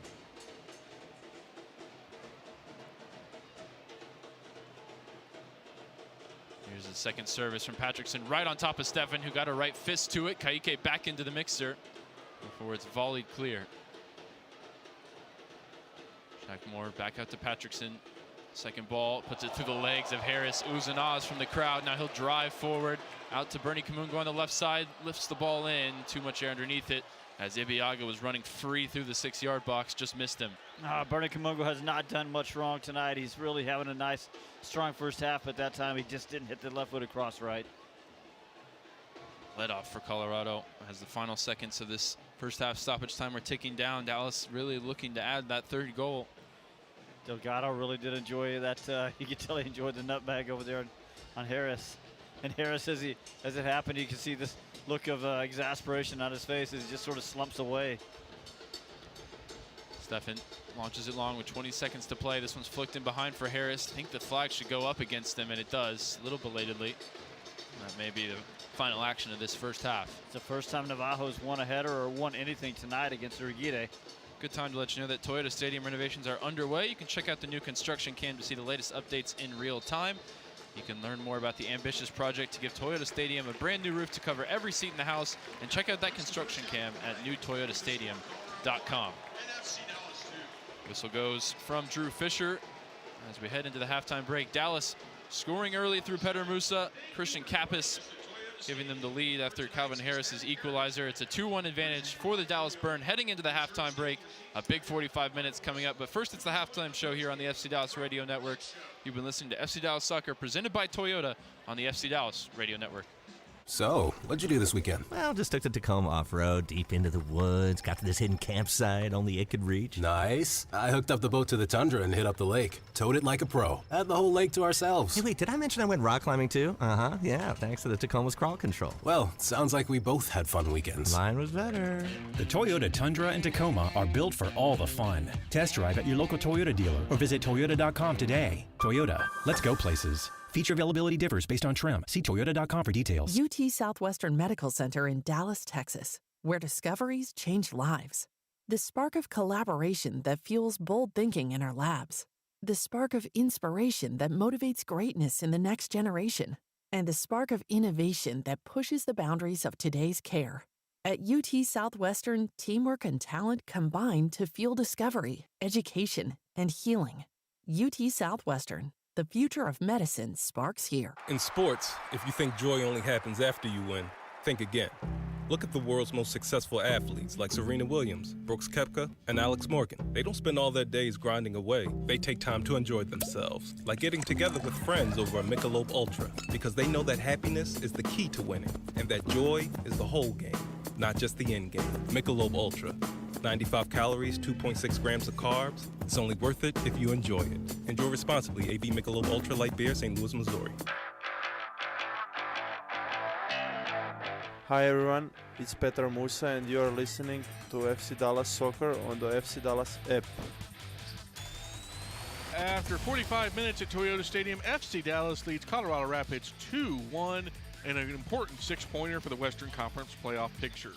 Hello everybody, it's the FC Dallas Halftime Show brought to you by your local Toyota dealer, Toyota. Let's go places. Also brought to you this evening by Advocare, building champions together. I'm your host, Sam Hale. I'll be joined in just a moment by our halftime crew, Garrett Meltzer and Steve Davis. But let's start first with your halftime highlights. They started in the 14th minute when, once again, it was Musa and the big dog linking up. Moore puts this one in behind for Farrington along the left side. Nice touch off the chest. Now Farrington chipped ball in towards Musa. Header on target. Back of the net. And the scoring streak continues. The Moosington connections back at it. And Petar Musa, in pursuit of history, has Dallas in front. Musa's 16th goal of the MLS season, 3 away from the all-time single-season FC Dallas record, made it 1-0 FCD in the 14th minute. But 7 minutes later, Calvin Harris, not the DJ, would score. He made it his 5th goal of the season, just knocking one right past Jacob Jackson. That made it 1-1 in the 21st minute. But 15 minutes later, a goal many, many years in the making finally happened. Whipped in towards the near post. Header won there by Larraz. Kaike will retrieve it. Back out to Patrickson. Second chance at it. First time ball is a good one towards Kappas. And it sneaks through Zach Steffen. And it's a first FC Dallas goal for Christian Kappas. First of the season, first of his MLS career, first in FC Dallas colors for Christian Kappas. That made it 2-1 in the 36th minute, and that is where we sit at halftime. Let's get you tonight's halftime stats brought to you by UMB Bank. Possession battle goes the way of FC Dallas, 59-41. No, that's not a typo. That's actually what happened. 8 shots for Dallas, 3 of those on target. 3 shots for Colorado, 2 of those on target. 5 corners for Dallas. No, we're not making that one up either, to just 2 for the Rapids. You've got 1 save apiece for Zach Steffen and Jacob Jackson. 6 fouls for Dallas, 7 fouls for Colorado, and yet just 1 yellow card. That went to Colorado winger Cole Bassett. As we bring in our halftime crew, it's Steve Davis and the FC Dallas insider, Garrett Meltzer. And Garrett, obviously there's quite a bit to talk about, but I think the overarching feeling coming off 90 really strong minutes in Austin and now 45 tonight, the cohesion and confidence that FC Dallas is playing with is at levels, I think, that are the highest we've seen all season. You're absolutely right. I think we all agreed last game was FC Dallas' most comprehensive performance over 90 minutes, and they just kept it rolling because that 45 was really, really good across the board. And it's a very different half of soccer from what we're used to under Eric Quill, where the team is quite reactive, doesn't really dominate the game with or without the ball, doesn't create a lot of chances except for, ones to Musa that is scoring. But in this half, I mean, Dallas was in great positions. A lot had almost 60% of the ball, a lot of corners, which we don't really see, and they were rewarded with the 1-goal advantage going in, and just a really encouraging half. And if you think that if Dallas can recreate that in the second 45, that's 2 back-to-back games where this looks like a really complete and solid team right at the business end of the season. Yeah, it really does. And I was just thinking that, look, half the season, more than half the season, they tried to figure out what to do with Lucho Acosta. And the net out with the rest of the team was they never really coalesced into a system, into something that, really looked like they were comfortable in their roles and they had a system that they liked and they sort of knew where each other were going to be, before the ball got to their feet, right? That's what we're seeing now. We saw it last week against Austin, seeing it again here tonight. It looks like a really good, well-organized team now. And, the truth is they just didn't have that before, and I think a lot of it was about trying to, round peg the square hole thing. But you're absolutely right that right now they look nice and organized on defense. A couple of times Paxton Aronson got a little bit more room than I'd like to see. Otherwise, I think it was good. I think they got a lot of guys, Sam, in comfortable roles. They got Irrigate back where he needs to be, right in the middle. Kamongo looks like he's been playing wing back all his life. Ramiro, somehow they've turned him into a wing back. Logan and Musa have the understanding up front. Kappas and Kaike are really good in the middle right now. It's a good team right now. And I'm glad you mentioned, Steve, both fullbacks in Ramiro and Bernard Kamongo. Both of them, in terms of touches, in the top 3 for FC Dallas. And, going into this year, we never thought we would see the back 5 with Bernard Kamongo at wingback once again after last season.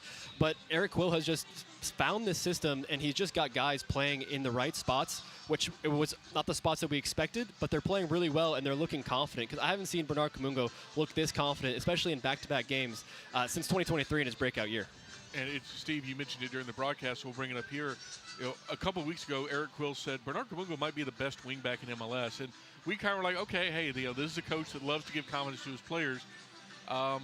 Look, I'm not saying he's totally correct, but he's a lot closer to correct right now than he was when he said it, because, man, Bernie's just on fire. I tell you what, a goal just does so much, because I thought he was good last week against Austin, but tonight he looks so comfortable over there. Right now, Bernie Kamongo, who I'm gonna tell you something in a minute about this. Right now, Bernie Kamongo, 22 of 22 on his passes. Hasn't missed a pass. He had the one ball that he lost over there as he was trying to get into the penalty area. He just sort of lost his footing. That's the only time I've seen him lose the ball tonight. He's got 6 passes in the final third, 34 touches overall. Here's the thing. If you and I, Garrett, or any of us, Sam, had this discussion a year ago, what does Bernie Kamongo need to do better? Well, we could have picked out a couple of things, but the number one thing we would have said is, in tight situations, his ball control, his ability to maneuver out of tight situations isn't as good. Out in open field, yeah, he can run all day and he can do something for you. But when it gets crowded, maybe he needs to be a little better. There you go. He's 22 of 22, hasn't lost the ball tonight. He looks comfortable on the ball right now. I think a lot of that is about the goal last week, but then, he's flying up the field. He created the corner kick that led to the second goal. Really great night for him so far. And I think him moving to wing back from winger is something that gives him more space in general. Like you said, he was never the most comfortable in tight spaces. And oftentimes when you're playing wing, you're up against a fullback who is on you. The second you get the ball, if you beat him, there's a center back right in your face. There's a defensive midfielder oftentimes covering. If you're a wing back, though, oftentimes you get the ball and you have 10, 15 yards of space for you to run into, and then you have a little bit more time to make the decision, and he's doing a great job just making the right decision when the time comes. And part of the help might be as well that the defenders are distracted because, there's that Petter Musa guy at the very top, and he's got Logan Farrington. Garrett, I feel like this is a repeat of an exact conversation y'all had last week. What was more impressive, Petter Musa's 16th goal or the assist that Logan Farrington lobbed in to get it there? I think it's the assist once again. I mean, I said it on the podcast this week. Logan Farrington's creativity in and around the box is absolutely invaluable to this team, especially now without a traditional playmaker. There's no number 10, no Lucho Acosta to fizz in those through balls or those crosses.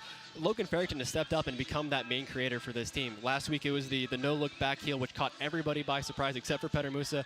This week it's him looking up, seeing that Musa just got a little bit away from the two center backs, kind of got in between them with a yard of space in front of him so he can get the run on it, and that cross is perfect. It's right in between the center backs, dropping right to his head, and it's just an easy nod home for Petter Musa. He's never going to miss those. The thing is, Garrett, the creativity and the ability to see the pass is one thing, but you're right. The technical quality on that cross, it's really difficult because he's inside the penalty area. So imagine this in your head, inside the penalty area, to be able to get that ball, to loft it over the first center back, but before it gets to the second center back, that takes a lot of touch, and he hit it just perfect. And it's something that we knew he was a great goal scorer coming out of Oregon State. It's why Dallas wanted to go get him. But, man, he has really grown in those ways. I think it's a credit to him and the coaching staff to help get him there. And as we kind of look towards the second half here, a lot of times this season and at the halftime show, we've been like, they need to make this adjustment. They need to make this adjustment.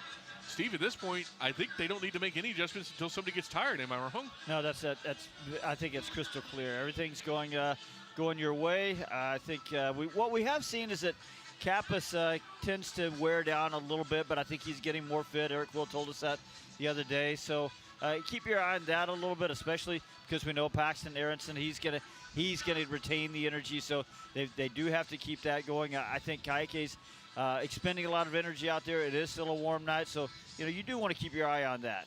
I think if there's one thing to think about is that Petter Musa is one yellow card away from a suspension.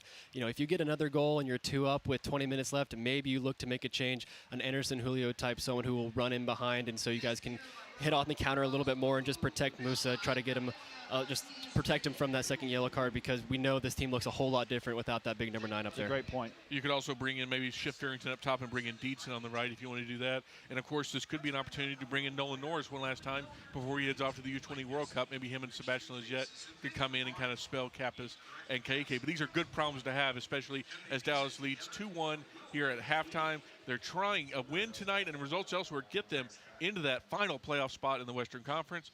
We'll take a break, and when we come back, Ryan and Steve will have the second half of action here from Toyota Stadium. You're listening to FC Dallas Soccer, presented by Toyota on the FC Dallas Radio Network. UT Southwestern Medical Center in Dallas, Texas, where discoveries change lives. The spark of collaboration that fuels bold thinking in our labs. The spark of inspiration that motivates greatness in the next generation. And the spark of innovation that pushes the boundaries of today's care. At UT Southwestern, teamwork and talent combine to fuel discovery, education, and healing. UT Southwestern, the future of medicine sparks here.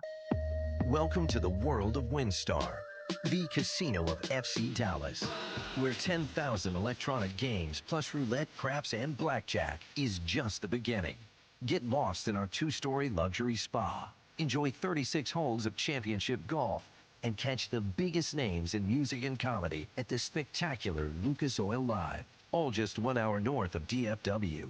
So come live in the wow at the world of WinStar. Want to hear something incredible? That's Eleanor. Just 10 hours after being born, Eleanor was airlifted to Children's Health and met by our expert team trained in cardiac and critical care.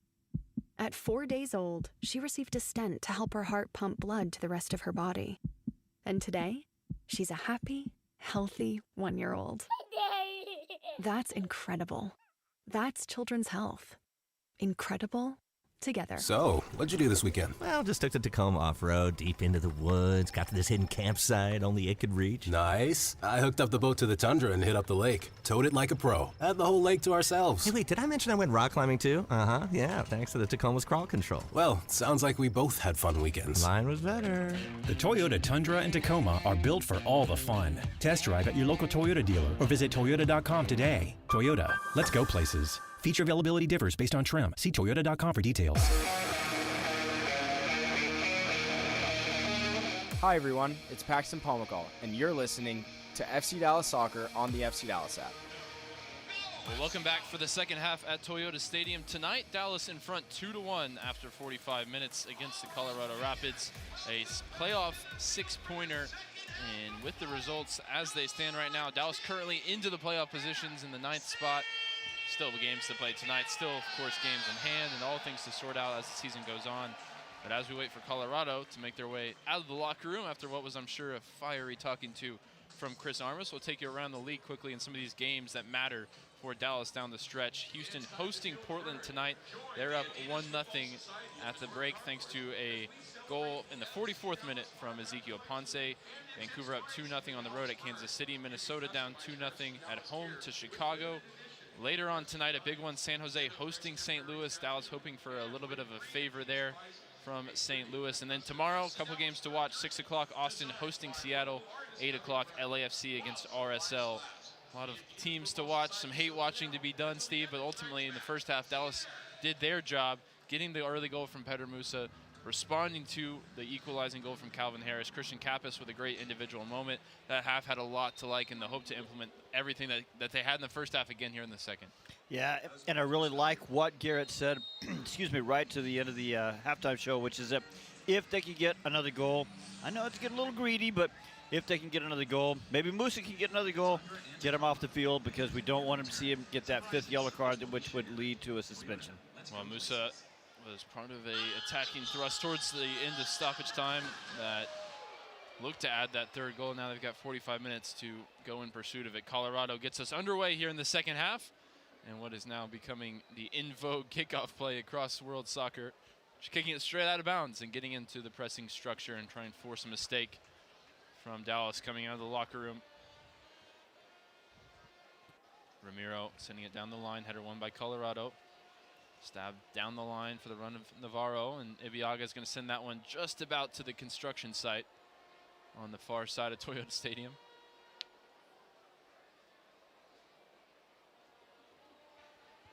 Early possession here for the Rapids. Bassett sets it back for Ronan. Here's the ball into the 18. Navarro holding off Uragide inside the box. Sets it back now. Shot from the top of the box. Bassett blocked. Out here to Calvin Harris. Closed down by Kamongo. And the pass then intercepted by Patrickson. A foot race going the other way with Reggie Cannon. And don't think he was pole position to win it there. But Harris absolutely ate up the ground and got back in position to force Patrickson to stop the counter. That was some real foot speed from Calvin Harris.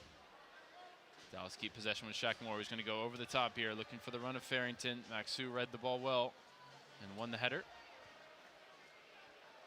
The other end, Shaq Moore, nice ball out to Bernie Kamongo. Drop of the shoulder, gets past Laraz. Now he'll find Petter Musa, right center channel, poked in to the path of Patrickson. Patrickson, drop of the shoulder, gets it wide right for Ramiro. Ball for Kaike centrally, thought about the shot, now finds Farrington, dummy, leaves it for Bernie Kamongo, top of the box, cutback ball for Patrickson. And it was a difficult one to take on the volley, and it skewed wide. Oh, that was nice. Everybody making the right decision there. Bernie Kamongo finding Patrickson in a really good spot, about 17 yards out, just inside the penalty area, slightly right. But he did fire that ball in there pretty hard, and Patrickson just couldn't turn it into a shot on target. Ball over the top, foot race between Uragide and Navarro. Uragide keeps his body in the way, and Jackson will pick it up.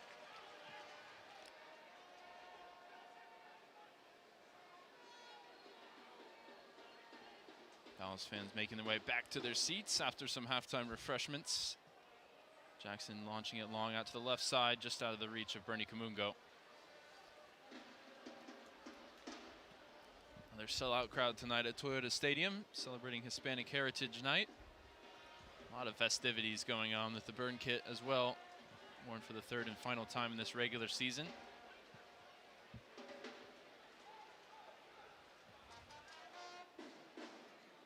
Reggie Cannon takes this throw back to Zach Steffen. And Zach Steffen, a miscue there, is going to put Santos under some pressure. He's able to retrieve it and send it down the line. Uragide then just sort of toying with Navarro. And Harris does well to win back possession and then keep it. Kaike unable to do the same, gives it away to Aronson, middle of the field. Aronson back to Ronan. Ronan opens up the space with a nice shimmy. Gets it back from Bassett. And he'll switch it through Maxu. Kaike does so many things well, but one of the things he'll need to improve on is just making sure he knows what's coming over his shoulder. Keep himself out of trouble a little bit more. Well, he was coming over the shoulder of Harris there, and he sort of left it for him. Now here's a ball in behind for Petter Musa along the right side. Musa, big first touch, now chops back onto his left. Petter Musa looking for an angle to shoot, gets it away, but it's blocked by Holding. And you rarely get to see Petter Musa galloping out in space like that, unable to turn it into that all-important third goal that time. He did a really good job of creating the angle, and Delgado did a good job of finding that angle and putting the ball in a great spot for him. Delgado maybe had a little bit of a slow start to this game and had the mistake that led to the Colorado goal, but his creativity's really grown as the game has progressed. This one bounces past Hien, Holding, and breaks for Petter Musa. And the flag goes up there against Musa. An opportunity goes to waste. Here's Paxton Aronson now in between the lines. Dallas in retreat. Out wide left with Cole Bassett. Sets it back for Laraz in a central position. Shot from distance is deflected off Shaq Moore and behind for a corner. Dallas has done a pretty good job tonight of containing that Colorado transition. That time they got caught a little short in the back. In the end, no damage other than giving up the corner kick. Looks like it'll be Santos to come across to take the in-swinger. Been on a heater in terms of assists. 3 of them in 3 games with Colorado after going without a goal contribution in 17 to start the season with Orlando.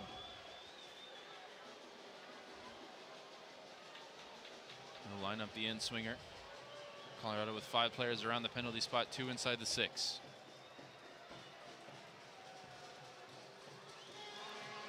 Santos into the 6-yard box, headed away by Petter Musa. And with some good distance behind it, Musa will then lead the charge out the other way, with Cannon forced back now to Zach Steffen. FC Dallas closed a regular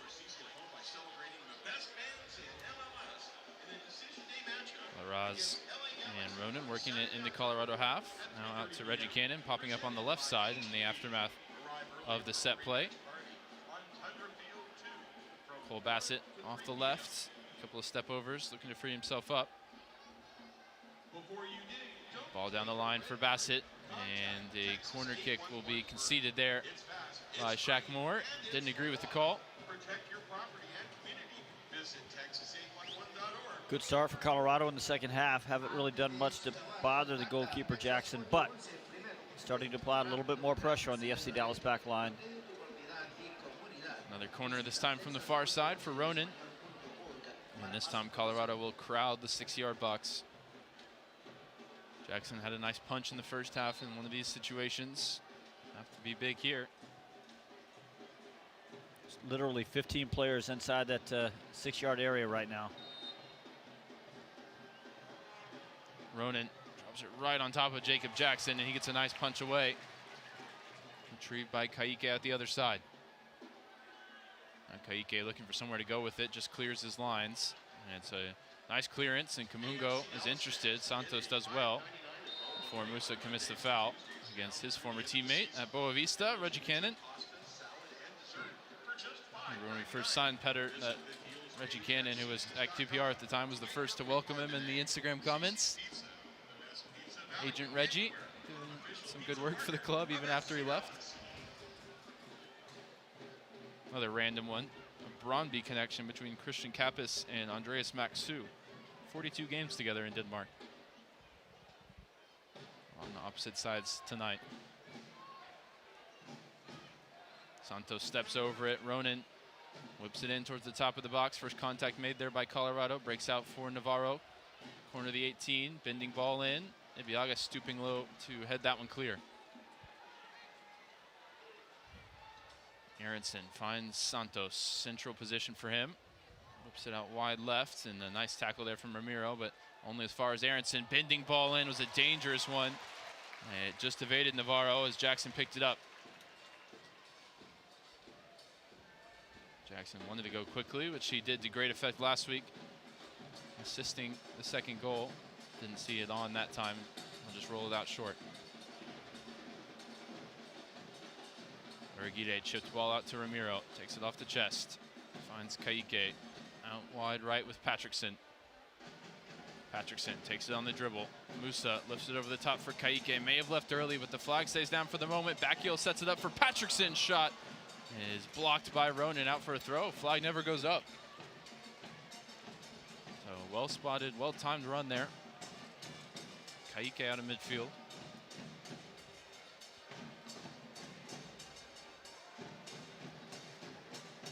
The throw in for Ramiro, is looking for somewhere to go with it. Taken in for Kaike, out to Patrickson, space for him to measure this cross in towards Petter Musa, wins the ball towards the top of the box. Kaike sets it back for Bernie Kamongo. Kappes, wide left for Kamongo, corner of the 18. Throws a step over left and goes to Musa.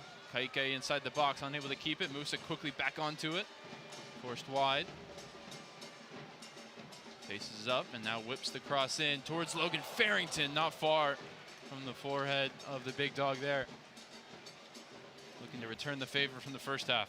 Yeah, Farrington staying down and getting a little assistance there, getting up. I think had a little clash of the heads in there. Interesting, a minute ago as Petter Musa tried a 1-2. I think Kaike sort of got in the way. I think that was a 1-2 meant to go back to Bernie Kamongo. Ronan eating up the yards there with a driving run in the midfield. Gets it back from Harris along the right side. Dallas back in their defensive shape. Colorado doing a little better this half. I'm looking for some little tactical tweak they've made. I think they've just pushed the lines up a little higher. Definitely controlled this opening 10 minutes in terms of possession after Dallas held the edge in the first half.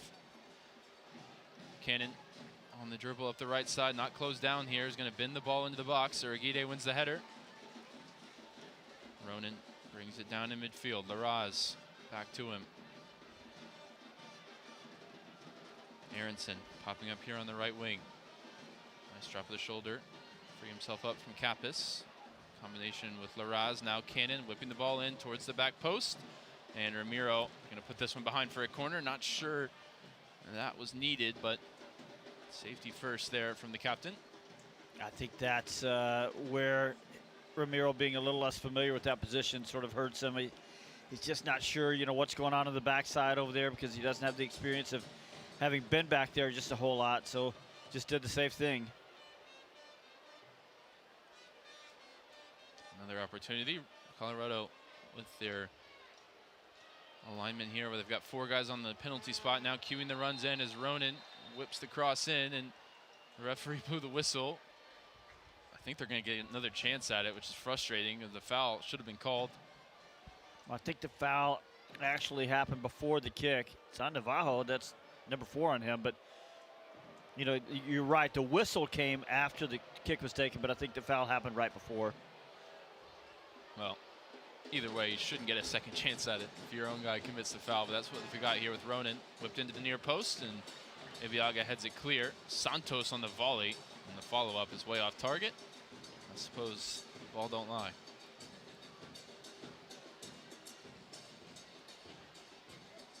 Neither coach has made a change as we approach the hour mark.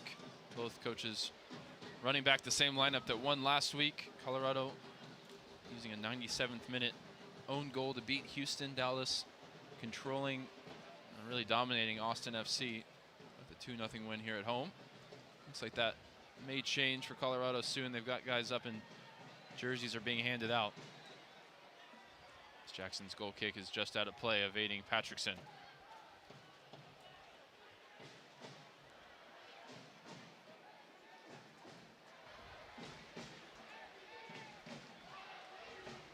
Cannon takes the throw in towards Navarro.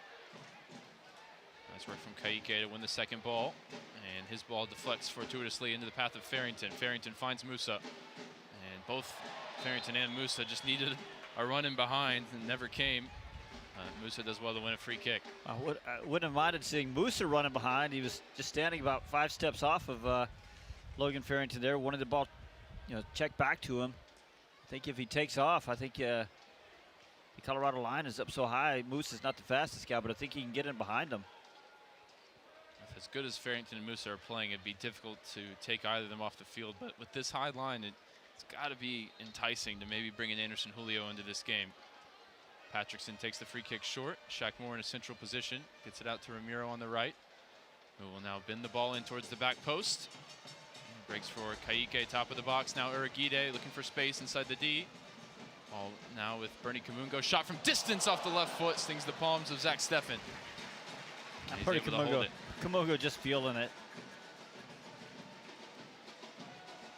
Colorado forced back to Steffen.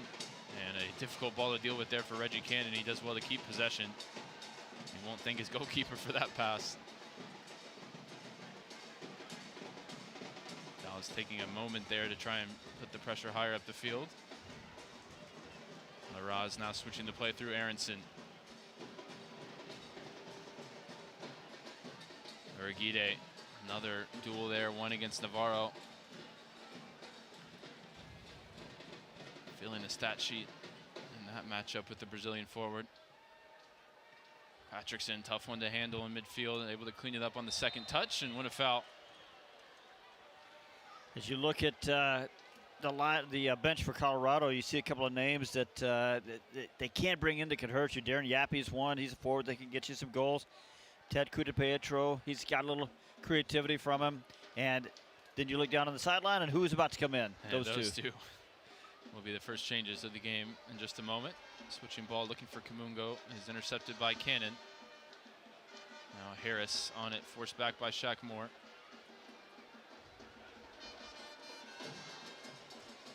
Harris making his way up the right side, receives it from Larraz. Shaq Moore defending, now Kamungo offering support as well. Back for Ollie Larraz. Ball through the lines, finds Aronson inside the box. Aronson's shot palmed away by Jake Jackson. That's some real daylight there for their new DP, but he's unable to punish. I mentioned a while ago that Aronson's pretty good about finding the pockets, and he found one there, right side of Dallas's penalty area, on the right side for Colorado, rather. Got turned, and he's lucky that Dallas is lucky that Aronson hit that ball right at Jackson.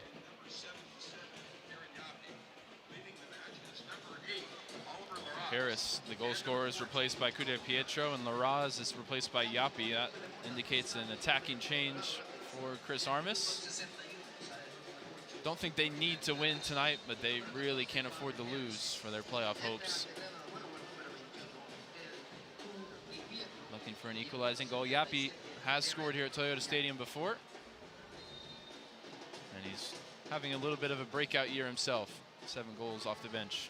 Here's Santos. Got that one all kinds of wrong on the corner kick service, way out of bounds on the other side. Calvin Harris was the other guy that departed for Colorado. Other than the goal, he was pretty quiet on the right side.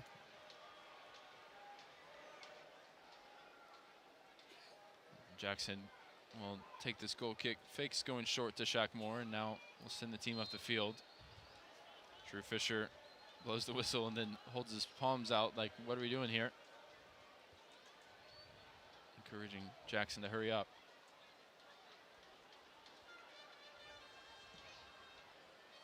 Jackson leathers this one forward. Header won by Bassett. Looks like he's dropped into midfield now in their new alignment. Santos dispossessed by Kaiki on the halfway line.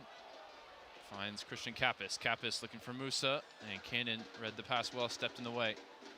Yeah, Navajo's gone over to the left. Looks like Yapi's going to play as a striker. Well, Navarro will just be happy to be further away from Jose Urquide. I think so. Might look over at Yapi and say good luck. Here is Colorado on their left side. Santos into the midfield for Bassett. Kude Pietro popping up centrally. He was acquired in the offseason from DC United, former homegrown. Here he is on the turn in the middle of the field. Combination is a good one, and now it's wide with Santos, who will whip the near post ball in just past Navarro, who got free. Urquide went down somewhere in that sequence, so Dallas was defending a man light, and it was a let-off. The net didn't bulge. Warning signs flashing for FC Dallas, and I think that's that got Eric Quill that one right there, because Navajo was so close to equalizing this match, and that got Eric Quill active, and it looks like Julio Santos is going to come in. Julio Santos, did you give him another nickname? Julio, another last name. Who he is may Julio, have one that we don't know about. Who's Julio Santos? Who is that? We've got a lot of some guy I went to high school with, going on apparently. I don't know, tonight. something got stuck back there. With all the Brazilians involved tonight, there's, you know, the last names per capita is off the charts.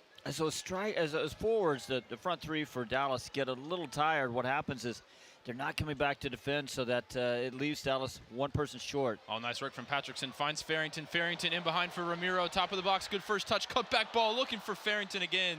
It's intercepted. And now Colorado will look to counter.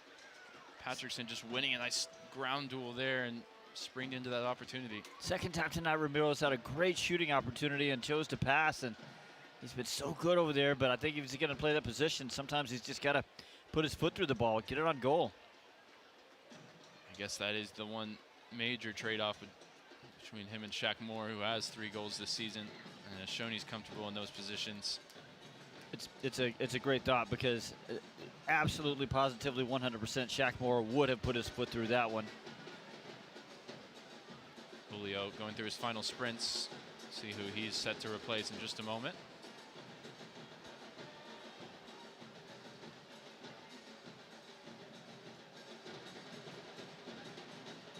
Colorado working on the far side. Yapi, heavy first touch, gives it away to Ibiaga. Ibiaga sends a clearance downfield. Holding beats Musa to the ball. He beat him by putting an elbow in his ear first. Yeah, that's one that Petter Musa gets called for every time.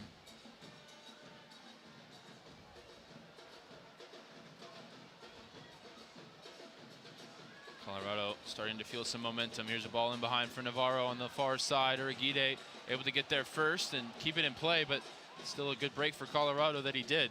Back to Santos now. Drop of the shoulder past Ramiro. Santos to the byline, digs out across towards the back post over Yapi's head. And now it looks like Kude Pietro will retrieve. Now Bassett popping up wide right, back to Reggie Cannon. Colorado move it across the back line. And Ronan Finds Paxton Aronson in a central position. Patrickson fighting to get back in the defensive spot. Bassett. Bending ball in, volleyed away by Shaq Moore. Out to the far side. Maxu in a more advanced role. Bassett over to Ronan. Out wide right with Aronson. Reggie Cannon combining with Kude Pietro. Dallas all hands to the pump defensively at the moment. A little bit of a heavy touch from Cannon. Aronson keeps it in play. Nice chop past Patrickson. Colorado still looking for daylight here. Corner of the 18. Maxu sets it back. Kude Pietro. Best spell of the possession tonight for Colorado. Dallas needs to get those fresh legs in there.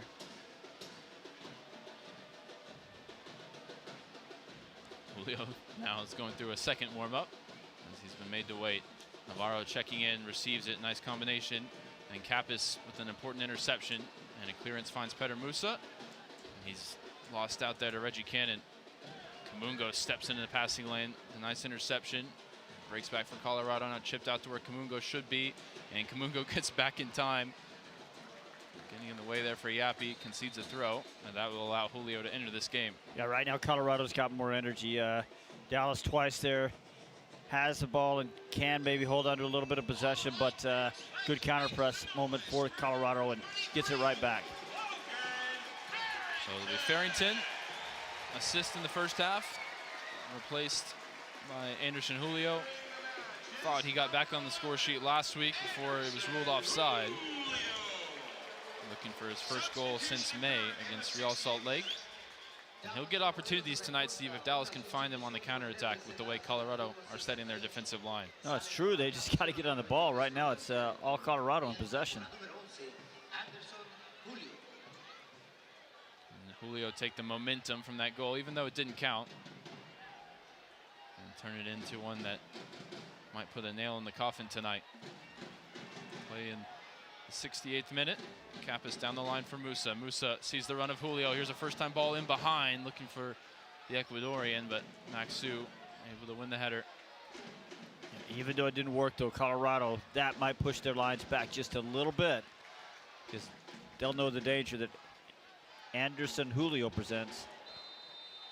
Kaike did well there, just splitting two players and winning the header, and then winning the foul from Navarro, who, Steve, you pointed out a couple times, is really racking them up. It's number 5.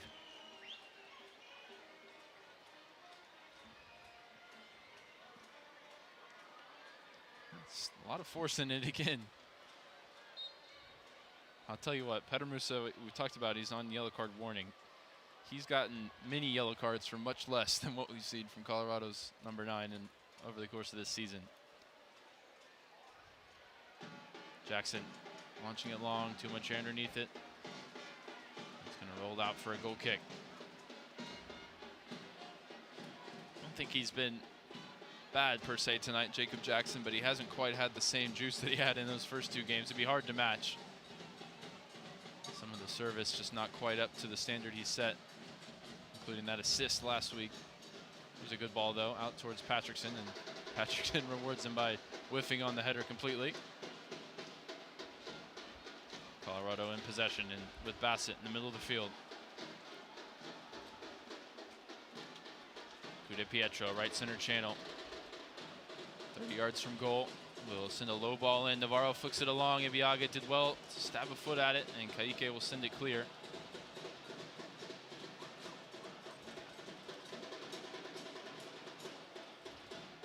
Julio can help with his energy, and he's going to try and do so here. Musa onto a loose touch. Musa and Julio both in behind all alone. Here's Petter Musa looking for the nail in the coffin tonight. Petter Musa goes off Zach Steffen behind for a corner. It's a huge save.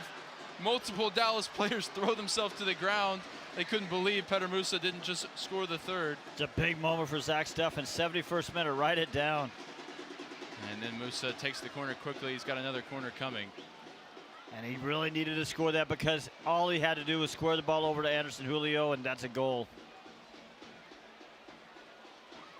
Well, you would have lost a lot of money if you were betting on this chance for Petter Musa. We'll see if Dallas can make amends. Another corner kick coming. Now, Stefan made the mistake in the first half as that shot from Kappas at close range just sort of bundled right up underneath his, right through him and underneath his legs, but he made amends there. Patrickson into the danger area from the corner. Stefan punches away.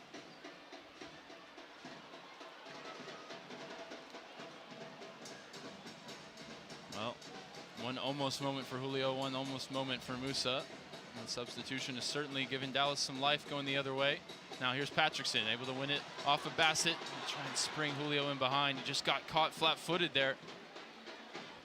The Colorado goal kick. Kaike and Kappas, I think, are a little tired in the middle. Delgado, Patrickson, I keep seeing his hands on his hips. He's definitely tired. And it's just limiting Dallas's ability to keep possession.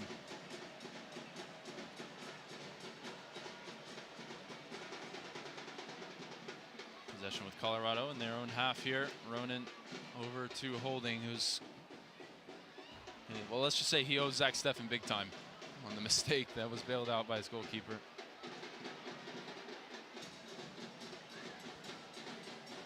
Aronson on the ball. On the left center channel, gets past her. Kaike on the dribble. Ramiro there to support. Now wide left. Rafa Santos whips the ball in. Urguide does win the header. Settled down for Bassett. And wide left with Aronson. Corner of the 18. Aronson whips the right foot through it. Ebiaga blocks it. Top of the box. De Pietro trying to juggle it up to himself. Ebiaga sends it clear. I mean, Ryan, Aronson's influence on the game far more impactful in the second half. And it's tough on Dallas because what he does is he sees space and he just waits and waits and then he sprints into the position and it's hard to track that. Dallas going to make a couple more changes in response. Pedrinho and Lawless Abubakar called over. And I like it because it's so obvious to me right now that Dallas needs those fresh legs. See if they can continue to weather the storm until those fresh legs arrive. Here's Cu de Pietro, central position. Nice tackle from Urguide. Man, how good has he been tonight? And now maybe something on the counter. Kappas. Oh, he just got the diagonal wrong, looking for the run of Kamongo, who's now out of position. But Musa's won it back from Yapi. And the counterattack may well be on. Petter Musa in behind for Anderson Julio. Here's this chance. Top of the box. Anderson Julio cuts it back. Bernie Kamongo sets himself up onto his right foot. Oh, it's off the line. Maxu clears it off the line, and Kamongo denied. As that time they executed the break to perfection, but the Colorado captain kept them in it. That was a perfect counter break. Anderson Julio, instead of shooting, does the right thing. Passes over to Kamongo. Looks like he's setting up the left-footed shot, but he chops it back. He's at 14 yards, dead middle. He beats Zach Steffen, and oh man, Maxu, he was so well positioned over there to head that one right off the line. Good composure from Kamongo too. We don't think of him as somebody who's going to cut back onto the right foot, and I think he took advantage of that thought in the defender's head as well. And you know it's frustrating because he does everything right. He beats the goalkeeper cleanly, and then he's like, well, where did that guy come from? Aronson, ball through the lines to Yapi, trying to flick it towards Navarro. Dallas center backs work it clear. About to be reinforced by Lawless Abubakar. Aronson digs out a crossfield ball. Ramiro wins the header. Santos will keep it in play, keep the pressure on. 15 plus stoppage to go. Ramiro was involved in the offense so much in the first half, and he just hasn't been able to get forward in the second half as Dallas just hasn't had the possession that allows him to get forward. I wouldn't be surprised if Shaq Moore's about to shift out there like he did last week with Abubakar coming into the game. We'll see who's going to be withdrawn. Pedrinho's also going to enter this game. As Jackson launches it long, Maxu wins the header. Kaike gets the second ball, nods it out to Patrickson. Last week it was one of the central midfielders that was withdrawn, and Ramiro went over there. Combination here with Patrickson and Kappas. Now Petter Musa out wide right. Anderson Julio. Ramiro makes the run. Here's Anderson Julio from the right side. Saved again by Steffen, who's putting on a show in the second half. For all the pressure Colorado have built, Dallas have gone the closest in the second half, and now 3 times denied. 2 changes coming for each team. Anderson Julio really driving that one well from the right side. keeping it on the ground. Zach Steffen getting down really quickly to knock that one away for a corner kick. Patrickson Delgado replaced by Pedrinho. Kaique replaced by Lawless Abubakar. On the other side, Cole Bassett replaced by Josh Atencio. And you hear some applause for Lawless Abubakar. If there's any Colorado fans in the stadium, I'm sure they're clapping as well. He was very well loved for the Rapids, as he's come to be as well in his time in Dallas. Final substitution for Chris Armas in that sequence. Alexis Manioma is in for just his second appearance for the Rapids. Pedrinho's first involvement is going to be to take this corner kick. And swinger from the near side towards the near post, flicked up into the air by Julio. Abubakar fighting for it, still not cleared. And then going down, Urguide got his body in the way, but he was whistled for a foul. It's worth a look if he got in the way instead of getting in the way. And then as Urguide was down on the ground, he tried to crawl in front of the ball to prevent the free kick from being taken quickly.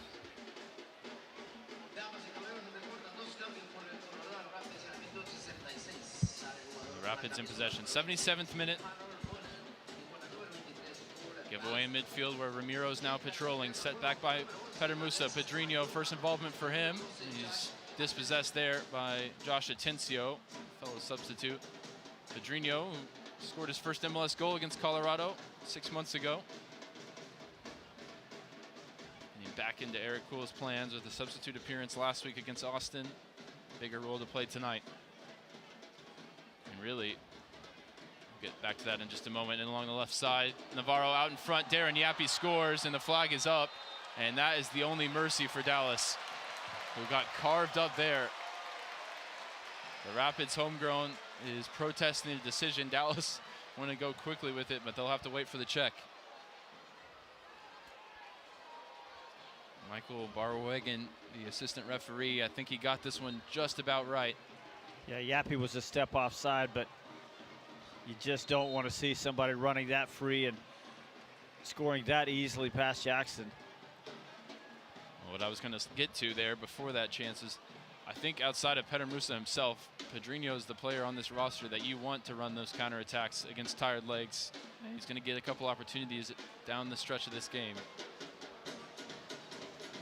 Shaq Moore, who's now out at right wing back. Ramiro, first time ball in behind for Anderson Julio. Space for Julio, runners to his left. Julio into the 18, cut back ball looking for Pedrinho, and it's put behind for a corner. Well, you had Musa making the back post run, Pedrinho running the center channel. Just couldn't find the angle. Dallas a chance maybe for the nail in the coffin from the corner kick. Musa a little slow to get back to his feet. So that hard sprint in behind. So no shape change for FC Dallas. It'll be Musa, Pedrinho, and Anderson Julio sort of in those fluid roles up front, the three-man front line. Pedrinho lines up this corner kick from the far side. Whipped in again towards the near post. Header won there by Atencio. Back out to Pedrinho. Brings it down and gets a second chance at it. In towards the near post. Headed straight up in the air by Cuda Pietro. Breaks for Ramiro. Top of the box. Lifts it in behind for Pedrinho. First time ball across. Deflects into the net.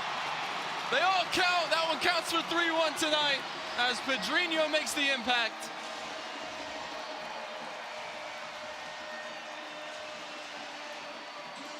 Maxu might have got the final touch, but Pedrinho provides the goal just like he did 6 months ago back in the Mile High City.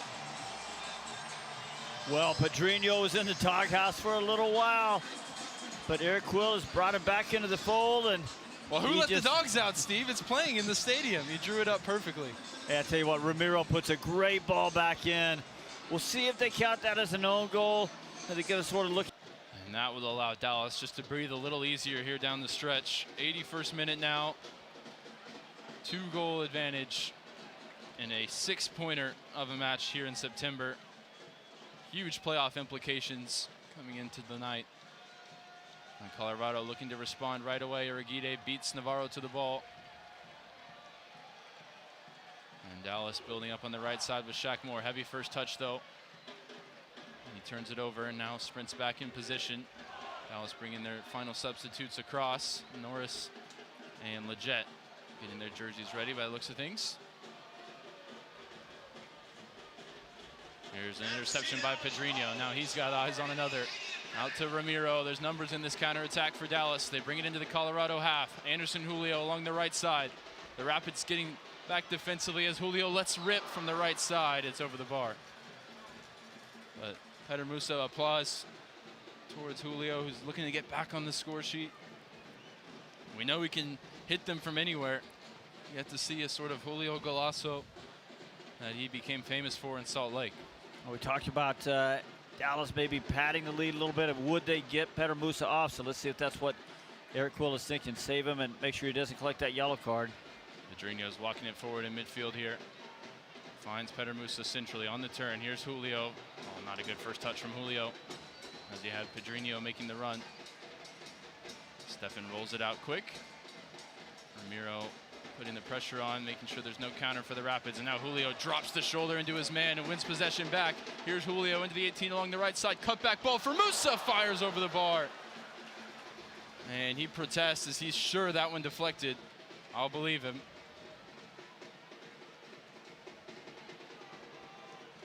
And Steve, I think you made the right call here. Peter Musa will be replaced. Sebastian Leggett into the match. Christian Kappas replaced by Nolan Norris. And Peter Musa will play next week in Portland. And we'll be here to call it. That's a good time to let you know. That one, another important match in the Dallas playoff push. It'll be here on the FC Dallas Radio Network. Wherever you're listening right now, you can listen again next week, starting at 9 p.m. Central as the game kicks off at 9:30. Dallas going to continue this surge towards the playoff line against the Timbers. So it's going to be Leggett on the right, joining the three-man front line. Pedrinho on the left. Anderson Julio will take that striker position for Peter Musa. Loose moment at the back, holding put under pressure by Leggett. Out to Sam Vines, who's the final Chris Armas substitute. First time ball in behind her. Aguirre gets there. Another well-marshaled situation there by Uriguide. He's been so good along the back line tonight. I mean, I don't think there was really a bad game for him at all this season, but this stands out. It's the first time in a while that he's just eye-popping with everything he does. Dallas now just looking to keep possession. Abubakar put under pressure, though, will go long and avoid the pressure. It's Ramiro and Nolan Norris now in the middle of the 5-2-3.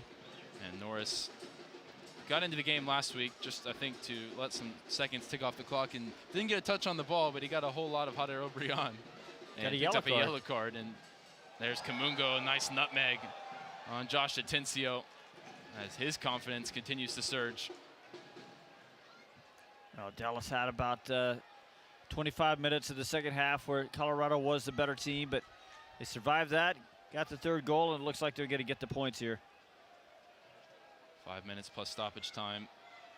Shaq Moore with eyes on a potential fourth goal here, driving through the middle of the field. Options either way, goes out wide right for Sebastian Leggett. He makes his run to the middle. Leggett digs out a left-footed cross, headed away by Holding. Norris retrieves. Leggett back for Nolan Norris. Ramiro back heel, pulling out the Brazilian flair. The Ole's come from the Rhine. As Dallas just rondoing through Colorado with ease. Ramiro to Pedrinho, first time ball, looking for the run of Julio. Rapids finally got a touch on the ball, and it's Stefan sending it clear. All right, look what that third goal has done. Just Colorado just lifeless now. And how about Pedrinho as well, doing the defensive work, and Uriguide on the dribble. Those two swapping roles for the moment. Now Uriguide chops past Reggie Cannon into space along the left side. He's just having fun. Finds Pedrinho in a central position. 1-2, back to Osaze inside the 18. Sets it up across the middle for Julio. Couldn't get the shot away. And the flag went up. Not sure who against. I think it might have been Uriguide drifting in an offside position. He's not quite used to playing left wing, but you wouldn't know based on watching him. I mean, he did it pretty effectively there.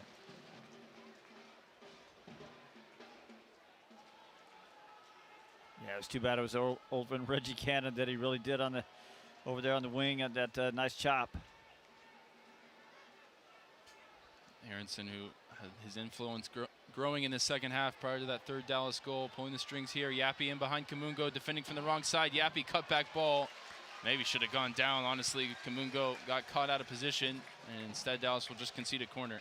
I mean, look how these games turn on moments because, you know, if Yappy holds his run just a little bit a minute ago, it's 2-2, but instead of that, the flag goes up, Dallas is down, and a couple of minutes later, it's 3-1.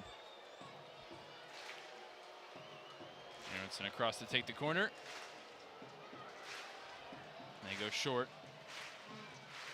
Manyoma bending this ball in. Leggett heads it behind for another corner at the other side.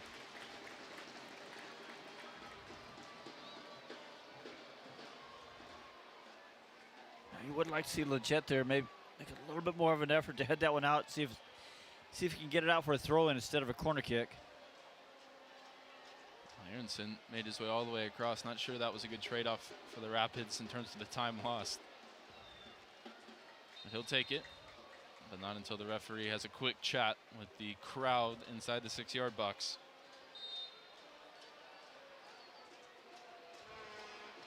Whipped into the danger area, headed away by Julio. Back out to Aronson, but Ramiro beats him to it and launches it off. The Rapids number 10 out for a Dallas throw. And the Rhine is jumping. Second straight week. Dallas looking to continue this unbeaten streak and continue pushing for the playoff positions. Well on their way to doing so tonight.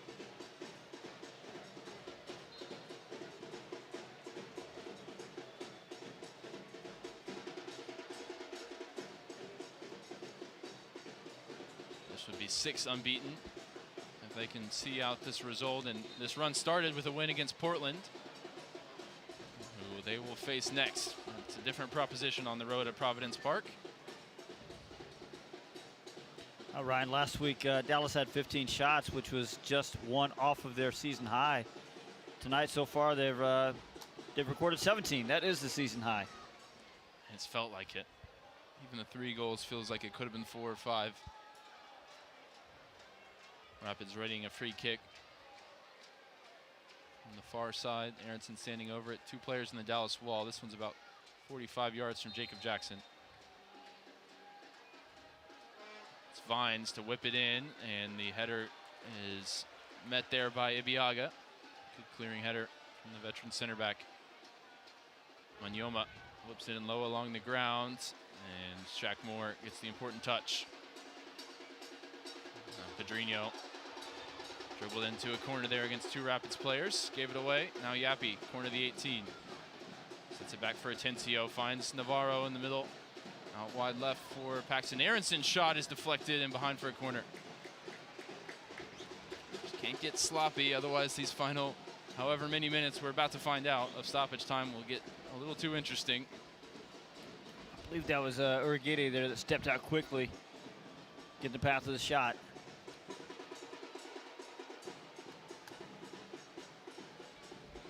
I'm excited to look at some of those defensive numbers from Saza Urigede when we talk about it on the post-game show. Here's a corner from the Rapids. Julio wins the header at the near post to send it clear. If you're listening on YouTube, get your comments in. Any questions for us to discuss after the final whistle? If you're listening anywhere else, head over to YouTube. You can join us in the booth with the Burncast for these final 4 minutes of stoppage time and for the post-game show.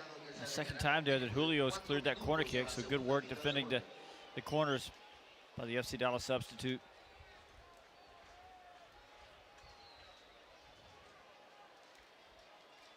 Into 4 minutes of stoppage time. It's a free kick wide left for Colorado. Dallas set their line on the penalty spot with a 2-player wall.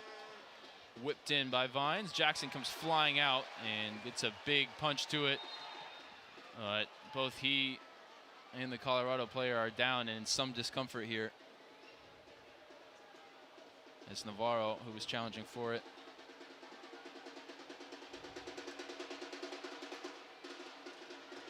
And Dallas players waving the medical staff onto the field. There's concern here with their goalkeeper. Dallas has used its subs, so they wouldn't be able to bring Colodi in. Wouldn't have a lot to deal with anyway. It's be about 3 minutes and change once they resolve this situation. Jackson was immediately waving for help, and he did manage to get to his feet, fearing that a shot was coming in, but now he's down again in some serious discomfort by the looks of things.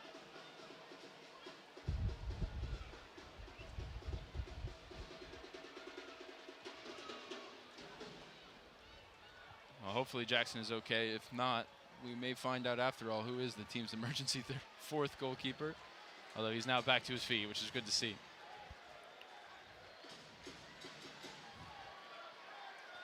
Here are your numbers, Ryan. Urgide, first of all, 2 successful dribbles. Just normal numbers for a center back. 3 tackles, 2 blocks, 3 clearances, 2 headed clearances, 2 interceptions, 7 recoveries. So duels 1 on the ground, 7 of 8. Duels 1 in the air, 3 of 3. Was fouled 3 times. You said he'd lose 1, and you got that spot on. He lost exactly 1. There was one that Navajo headed, yeah. Well, that was on the ground, though. There was one that maybe they didn't count it as a duel because Navajo stepped away from him a little bit and wasn't really a direct challenge. I think he'll take 11 out of 12 most nights. How about that, though? 11 out of 12. Back playing with Jackson moving decently well in the Dallas net. Tencio just to keep the pressure on the far side. Dallas back defending, comfortable now with the 2-goal lead.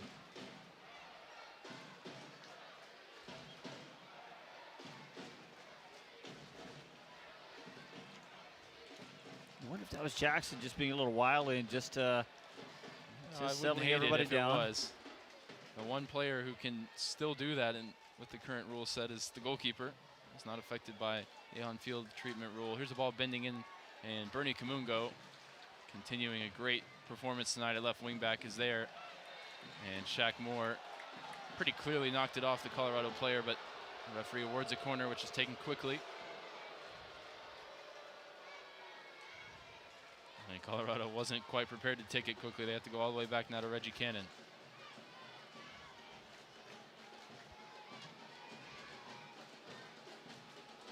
And now Rob Holding lifts the ball into the box, chested down by Max Sue, and Norris sends it high into the Texas night. Makes his way out of play.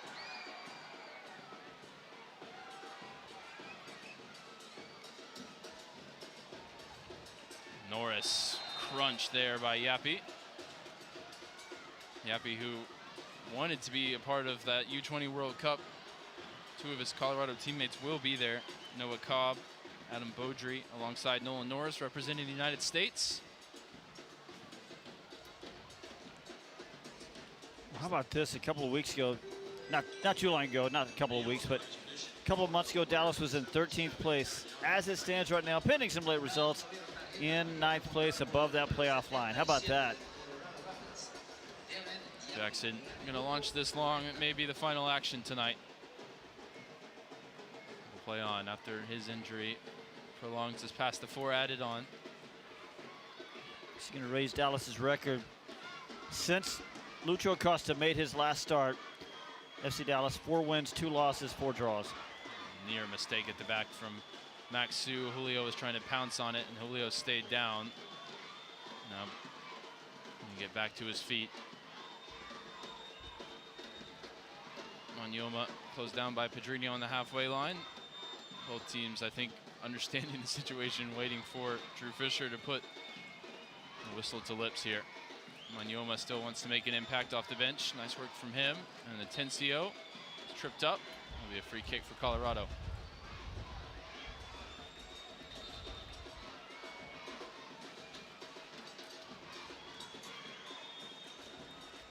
Well, Dallas, all they need to do is defend this free kick. I believe it's academic now because even if Colorado were to score, they certainly don't have time to score twice.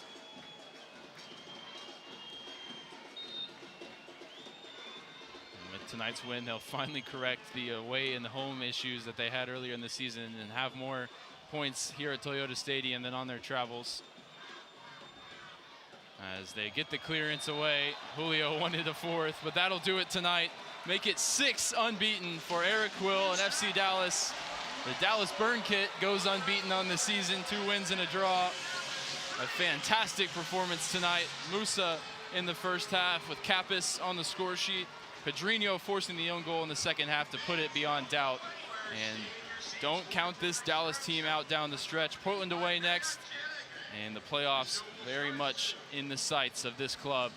Steve, second straight week where we can sit here and say a complete performance, checking all the boxes for Eric Quill and FC Dallas. Yeah, and it's paying off. Look at the standings. They just keep climbing, and the path into the playoff starting to look just a little bit, we kept talking about how there's so little margin for error. Now they're giving themselves just a little bit of wiggle room. Still need to pick up points, but now they've given themselves a really good chance. Peter Musa chasing history. Dallas chasing the playoffs. This team is one to watch in these final games of the regular season. Thank you for joining us tonight, wherever you're listening, as this has been a presentation of FC Dallas Soccer here on the FC Dallas Radio Network. So, what'd you do this weekend? Well, just took the Tacoma off-road, deep into the woods, got to this hidden campsite only it could reach. Nice. I hooked up the boat to the Tundra and hit up the lake. Towed it like a pro. Had the whole lake to ourselves. Hey, wait, did I mention I went rock climbing too? Uh-huh, yeah, thanks to the Tacoma's crawl control. Well, sounds like we both had fun weekends. Mine was better. The Toyota Tundra and Tacoma are built for all the fun. Test drive at your local Toyota dealer or visit Toyota.com today. Toyota, let's go places. Feature availability differs based on trim. See Toyota.com for details. In sports, if you think joy only happens after you win, think again. Look at the world's most successful athletes like Serena Williams, Brooks Koepka, and Alex Morgan. They don't spend all their days grinding away. They take time to enjoy themselves, like getting together with friends over a Michelob Ultra, because they know that happiness is the key to winning, and that joy is the whole game, not just the end game. Michelob Ultra. 95 calories, 2.6 grams of carbs. It's only worth it if you enjoy it. Enjoy responsibly. AB Michelob Ultra Light Beer, St. Louis, Missouri. UT Southwestern Medical Center in Dallas, Texas, where discoveries change lives. The spark of collaboration that fuels bold thinking in our labs. The spark of inspiration that motivates greatness in the next generation. And the spark of innovation that pushes the boundaries of today's care. At UT Southwestern, teamwork and talent combine to fuel discovery, education, and healing. UT Southwestern, the future of medicine sparks here.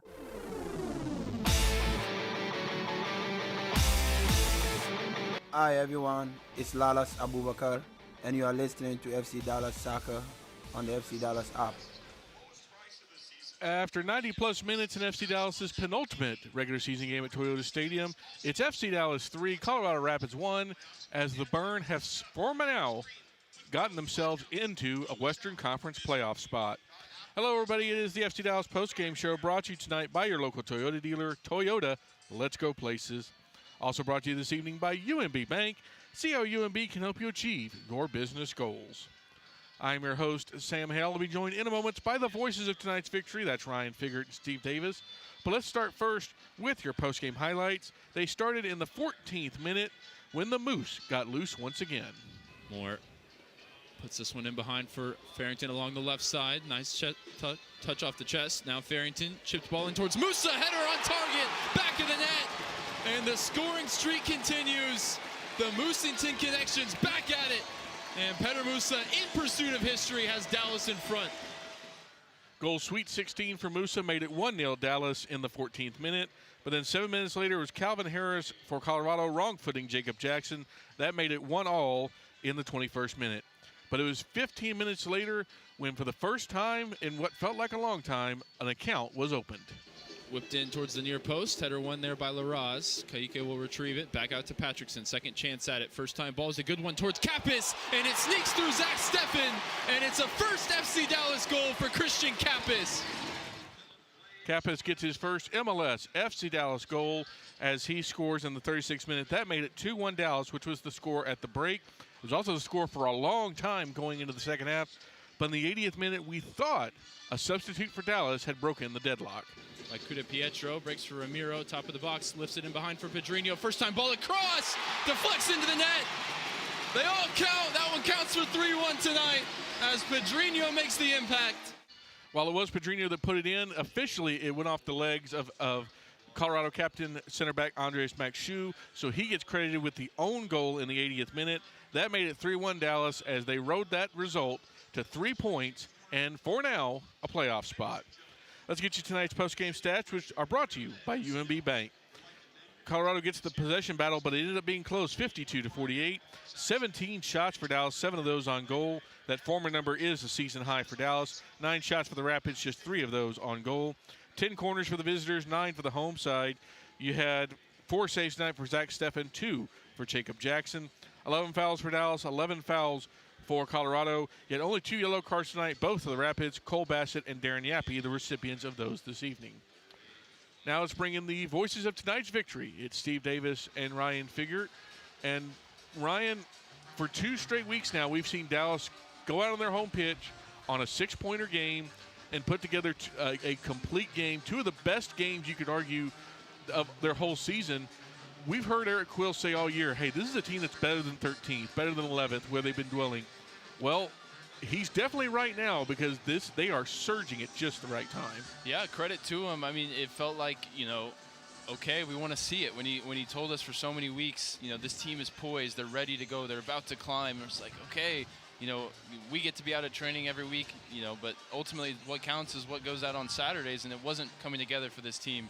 And then, with the moves that were made in the transfer window, Quill, I think, finally got this roster into a place where he felt comfortable with the unit, and the team has come together. And, man, the results have showed. Now 6 games unbeaten, 2 straight wins at home, putting those demons to bed here at Toyota Stadium. I mean, those issues with home form are long in the past now. And, the only thing to say about the home form is, man, you really wish that hadn't happened early in the season, because now it cost them a potential top 4 fight. And now they're in, for a fight for those sort of 7 through 9 positions. But they're in such good form right now. You really back them to finish in those playoff spots at this point with a game in hand on some teams around them as well. I mean, complete performance, great individual performances all over the field, guys coming into form at just the right time. I would not want to face FC Dallas if I was the Portland Timbers or the LA Galaxy or even Vancouver at the end of the season. So if you cover a really good team, you don't sit here where we are right now and talk about complete performance. What you talk about is that's what you expect.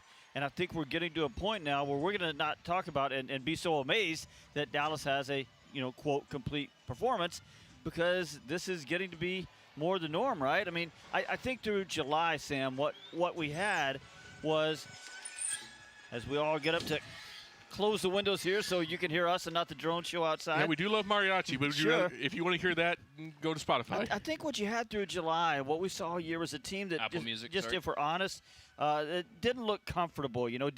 The players didn't really understand their roles, and how could they? Because they were moving in and out of positions, trying to figure out, let's just be honest, trying to work Lucho Acosta into something, where he could sort of run the team. But everybody else had to keep moving around in different formations, and boy, we tried a bunch of them, didn't they? And different roles within that. It never looked fluid. It never looked cohesive. Now they're in this 5-2-3. Everybody understands the roles. Everybody understands how it works, and you see it on the field. You see players getting organized very quickly, and nobody's pointing around and trying to figure out, well, who is supposed to step out on this guy or who is supposed to close this passing lane. They understand all that, and the result is a nice win over Austin last week. Really nice and comfortable win. In the end, they lost the game for about 25 minutes. They lost control, but pretty comfortable win in the end tonight. They could have been worse if not for a couple of big moments from Zach Steffen. So they just look like a good team right now. And I think we'll examine this probably as we go forward on the agenda, but I do want to bring it up here because I think we've reached the point of plenty of proof of concept. But, Steve, I'll start here with you. We've heard for a long time Eric Quill loves the 4-2-3-1. That's what he would prefer to play. But I think we've got enough proof of concept now that going forward, there's really no reason to move away from the 5-2-3. I wrote about it earlier this week. I think they should stick with it.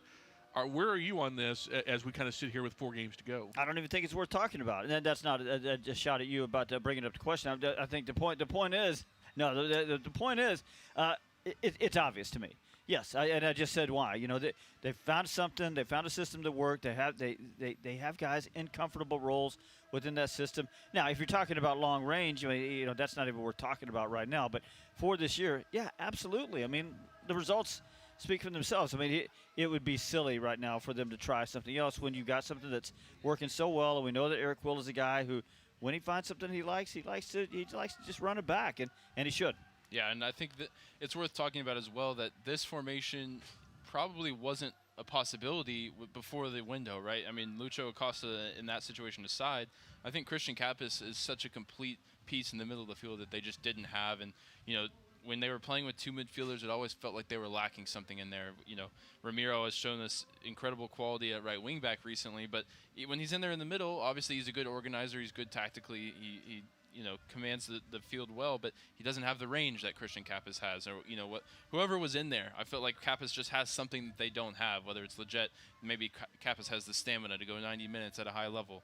I just think he's brought so much to the middle of the field, and I think I saw he got the cowboy hat tonight. He did. So congratulations to him, marking it with a goal as well. Also hit the post in the first half, so could have even had a second goal. I think he's becoming more dangerous in the final third, which Eric Quill told us he would as he's getting more comfortable in this team. And his ability to hit the long switch as well with these wing backs is creating width for Dallas, and Bernie Kamongo is really enjoying that, getting those opportunities to run 1v1 a couple times a game with Kappas, spraying it out to him. So I think they just lacked that, that foundational piece in the middle of the field that they have now with Kappas, and they may have long-term as well with Paxton Pomykal when he gets back. So with the midfield getting that upgrade and that boost, and Kappas returning to Frisco, I think that opened up the possibility to play this formation, and we've seen the results. Yeah, you talked about the long balls. The switch is 2 of 3 on his long balls tonight. He got forward for four touches inside the penalty area for Colorado, 5 passes into the final third, 25 of 29 overall on his passing. So really good night for Kappas, and I brought this up the other day on the agenda, our weekly podcast, that there hasn't been that many times when they've brought somebody in at the summer transfer window. Yadamendi being the one exception of late that you guys reminded me of. But it hasn't happened that often. They brought guys in to sort of fill roles or to be a late game defensive sub, or a couple of times under Oscar Pereira, they brought a guy in that had 2 or 3 meaningful starts, but that's about it. They rarely have they been able to bring a guy in midsummer that's had this kind of an impact. And there's a knock-on effect that we talked about where now Ramiro doesn't have to play in the middle. He can slide out to the wingback where he's doing really well. And in a minute, I just want to talk about the wingbacks and how well both of them are doing, Sam. Well, let's go ahead and go there, because I've got a list of players that could have won Man of the Match tonight. That's about as long as a Gorilla's arm. Kappas is on there as well. But, I mean, I think we'll just start. Ryan, I'll let you go, because I've got Peter Musa, Bernard Kamongo, Logan Farrington, Ramiro, Osaze Urigide, whose numbers you had at the very end of the game. I think even Patrickson maybe deserved a shout for some of his. He's probably like 6th on the medal stand, which is no shame tonight. But, I mean, Ryan, who did you love tonight out of the bevy of strong performers? Yeah, I think I would go with Osaze Urigide, because coming into the game, the real danger man that we were afraid of was Rafa Navarro, because he's done so much good work against Dallas in the past, and against all the Texas teams he seems to do well.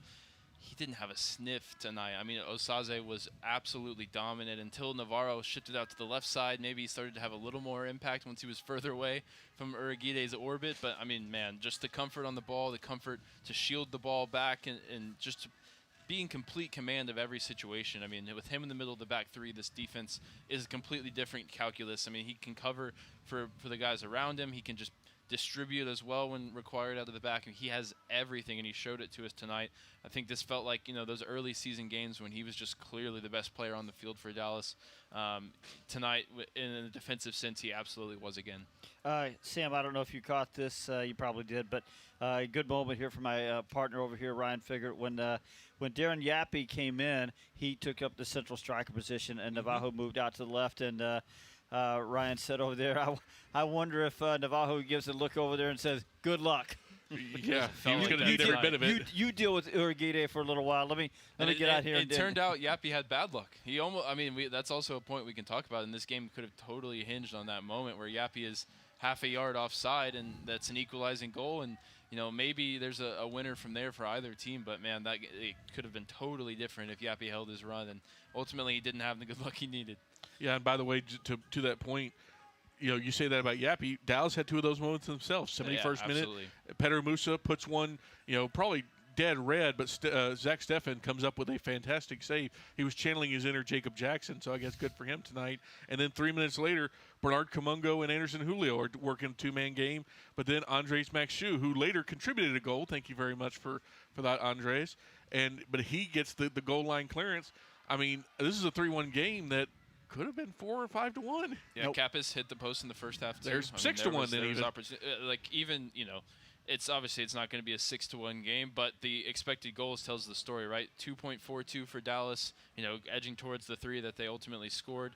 0.42 for Colorado. Second straight game where Dallas have held their opponents to under half of an expected goal. I mean, this is not the same team that started the season by any stretch, and the defense just looks totally reborn right now. No, it's not the same team, and I mentioned a minute ago, 17 shots tonight was a season high. 7 shots on target. That's a good total, too. A little breaking news for you here, by the way, boys. What you got? San Jose playing at home tonight against not a great team, St. Louis, and yet down 1-0 already in the 11th minute. That is big That's big news for Dallas. So going back to, we've got this van swerving all over the road here, Sam, and most of that's my fault. Bring it back Most home. of that is my fault. So going back to the wingbacks and or potential men of the match. So, Ryan, at halftime, while you were off eating cookies or whatever you do at halftime, I'm not really even sure. It was decaf coffee tonight. Okay, that's fair The game enough. was giving me enough energy. That hasn't always been the case this season.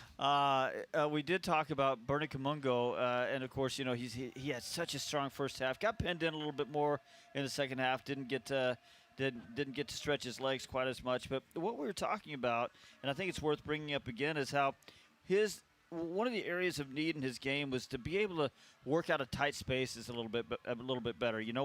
When he got in there in the compact areas, he couldn't really get out of it. He couldn't rondo his way out of it or dribble his way out of it.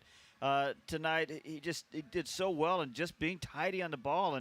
And Garrett made the good point that as a wingback, you get the ball in a little different positions. You're maybe not confronted immediately with defensive pressure, so you do have a little bit more time. But you could just see his confidence coming off last week's really good match and the goal last week that was really important, that he's just nice and tidy on the ball right now, and that's something we just didn't see before from Bernie Kamongo out in space. He could fly, but once he got into those tight spaces, he could sometimes be a little sloppy, and he just looks good in those areas right now. Yeah, I think there's also a shout for Patrickson. I think you mentioned him, Sam, that statistically FOTMOB picked him as man of the match with his creativity throughout the game. He did pick up an assist in the first half on the Kappas goal, and he was also really good in the duels, 7 out of 8 on his ground duels, and he created the most chances in the match with 4.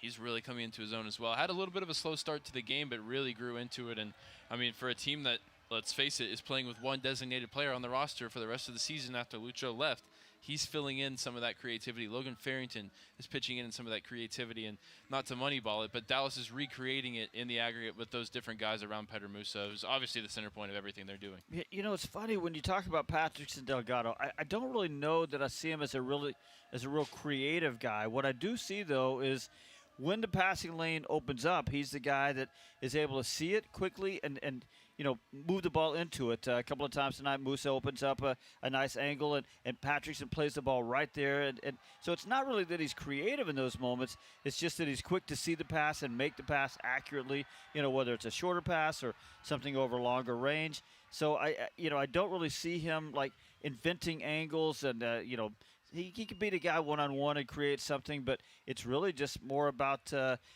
knowing when to play forward and having the guts to play the ball forward and finding those passes just at the right moment, timing, weight of the passes, and doing all that stuff, really doing the fundamental stuff well. Yeah, having that IQ, having those instincts, and pairing that with, I think, probably the best dead ball striking on the team right now, and even just the ability to provide nice service from wide areas that he did on the goal for Kappas it's just a good combination, and it's coming together for him well here in this stretch of games. Instinct is a great word. Just having the initiative, because you're right, as that ball circulated out on the second phase of the corner kick, it would have been easier for him to take a touch, maybe get a look up, but he understood, the thing to do is to play it right back in on the first touch, and he put it in a great spot for Kappas. I want to get to the subs in just a second, but I'd be remiss if we didn't tackle Pedro Musa, who had just about the ideal game for Dallas. He scores the opening goal. That gets him to 16. He's 3 away from the record, 2 from tying. It feels almost a given at this point he's going to tie the record. Breaking, we'll see, but, 2 more goals in 4 games, I bet on it. That also brings Dallas to 23 points in games that he has scored at least 1 goal, 6 wins, 5 draws, and 3 losses. If Pedro Musa scores in a game for Dallas, they're almost certainly, at the very least, coming away with a point. But I think the bigger thing is he played until the 83rd minute and did not get a yellow card, which means he's available for next week at Portland. And if he can dodge danger or next week against L.A., or whoever we're playing. Portland next, right? Portland. The schedule is game. We're going to play Portland. If he can dodge danger on the road, he can come home to play an LA team that he loves to play against. But this is about the ideal game for a guy like Musa. He gets his goal, doesn't get a yellow card, contributes all throughout the night on defense and in transition. I mean, we're running out of words to say how good Petar Musa is. Good luck telling him he had the perfect night, because I guarantee you the Yes, guy, that's the the type of guy that thing. he is, having that chance, both he and Anderson Julio in behind True. and not scoring is really going to haunt him. And especially if he doesn't break the record, that's one maybe to look back on and say, oh, I could have had another goal tonight. But ultimately, the one goal was what Dallas needed to get them off to a good start. And this team is so different when they score first. I mentioned as well, Colorado is not very good when they concede first. They haven't won a game that they've gone down in, all season long. So getting that first goal was so important tonight. Second straight time where they've got out to a fast start. Second straight time where Logan Farrington picks out Petar Musa with some style and sets it up for his roommate on the road. Musington is at it again. It was a great combination, a great way to open the game. And that breakaway, I mean, there are breakaways, sort of breakaway lights, where you get in behind the last defender. You touch the ball at 25 yards and you got one more touch to get a shot off. That breakaway started literally 8, 9, 10 yards inside Dallas's half. He's off and running. He's got all kinds of time. He slows down. There's no real defensive pressure on him. It's sort of arriving as he gets the shot off finally, but he's able to really line up his shot, take his time. Could have passed over. It was just a nice spread save by Zach Steffen there. So obviously we've talked a lot this season about Quill's ability to learn to substitute well, substitute strategically. He did it again tonight. Anderson Julio in the 68th minute. We see Lalas Abubakar and Pedrinho in the 76th, and then we see Nolan Norris and Sebastian Lletget in the 83rd. But I need to vindicate my good friend Steve Davis, because Ryan, you called out my friend for calling Anderson Julio Santos. You're going to tell me that he has Santos in his last name. I'm going to tell you that according to the internet, Anderson Julio's full government name, Anderson Andres Julio Santos. Wow. So, Steve Davis, I don't think you intended to be correct. I did not. But you were correct. No. So He I am was going deep to in the back. We're having none of that. That was just a brain. Look, when the ball goes in the net, it doesn't mean if you meant to strike it or not. It goes in, they count it as a goal, my friend. That was a brain stinker. But it wasn't. It was clairvoyant. It's actually savant-like behavior, but I think this is another great demonstration of Quill understanding what the game needed. You could argue maybe it was a little bit behind, because in that first about 20, 25 minutes of the first half, of the second half, Colorado really kind of took control of that game. But Julio comes in, immediately stretches that back line, immediately starts putting pressure. Pedrinho comes in, Abubakar comes in. Pedrinho immediately starts to cause problems for Colorado, and Abubakar locks down the defense. Like, it is truly a skill that, as we've learned about Eric Quill's coaching preferences, his style, one of his best skills is understanding when and who to put in. Look, Eric Quill is getting a lot of things right now, but let's don't get carried away here. One of the things I think he's doing well right now is just not overthinking things. He's just keeping it simple. So you're telling me he's getting all the substitutions right, and I agree, but these aren't hard changes to make. I mean, he's told us, he told us 3 weeks ago when he decided or 2 weeks ago when he decided to start Logan Farrington. It just sort of makes sense to bring Julio in off the bench. Farrington and Musa have a good understanding. Bring Julio off the bench. I wouldn't want to be chasing a guy, at 78 minutes. Now you got to chase the fastest guy in the field. So, bring in a guy like Lletget to help your possession. Bring in a guy like Pedrinho when your creative force is tired, you bring him in. So, Sam, the thing is, these are just natural changes. But when you get a system that works, and then you've got replacements, and you can sort of gamify it out.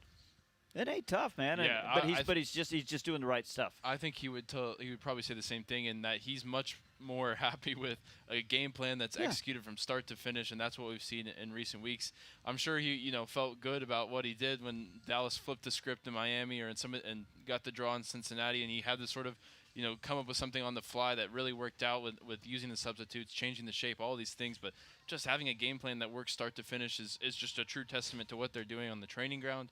I think they got a little lucky, actually, with the scheduling, and they've had so much time to train throughout this stretch of games that, they've come together both as, a group of teammates, but also tactically and understanding the system. And that makes it easier for the substitutes to come into the game. They know the role that they're trying to play. They sit, Pedrinho sits there and watches Patrickson play for 60, 70 minutes, sees some of the angles, sees, what the spaces that he's popping up in, and understands how he can then go in and impact the game. And it's not, hey, we're coming in, we're changing everything, we're going to throw something at the wall, and hopefully, it sticks. But Pedrinho, I'm happy to see him back in the fold. I think he can provide such an impact, and this is in a game where, maybe early in the season he doesn't even come into because Dallas is winning. But Eric Quill recognized that they can kill this game off on the break, and he provided that moment. And like I said on the broadcast, outside of Peter Musa, that's the guy you want running those three-man breaks. His creativity, his understanding of the attacking situations is at such a high level. And, he's working on things like the defensive side of the game, which I think he showed good industry tonight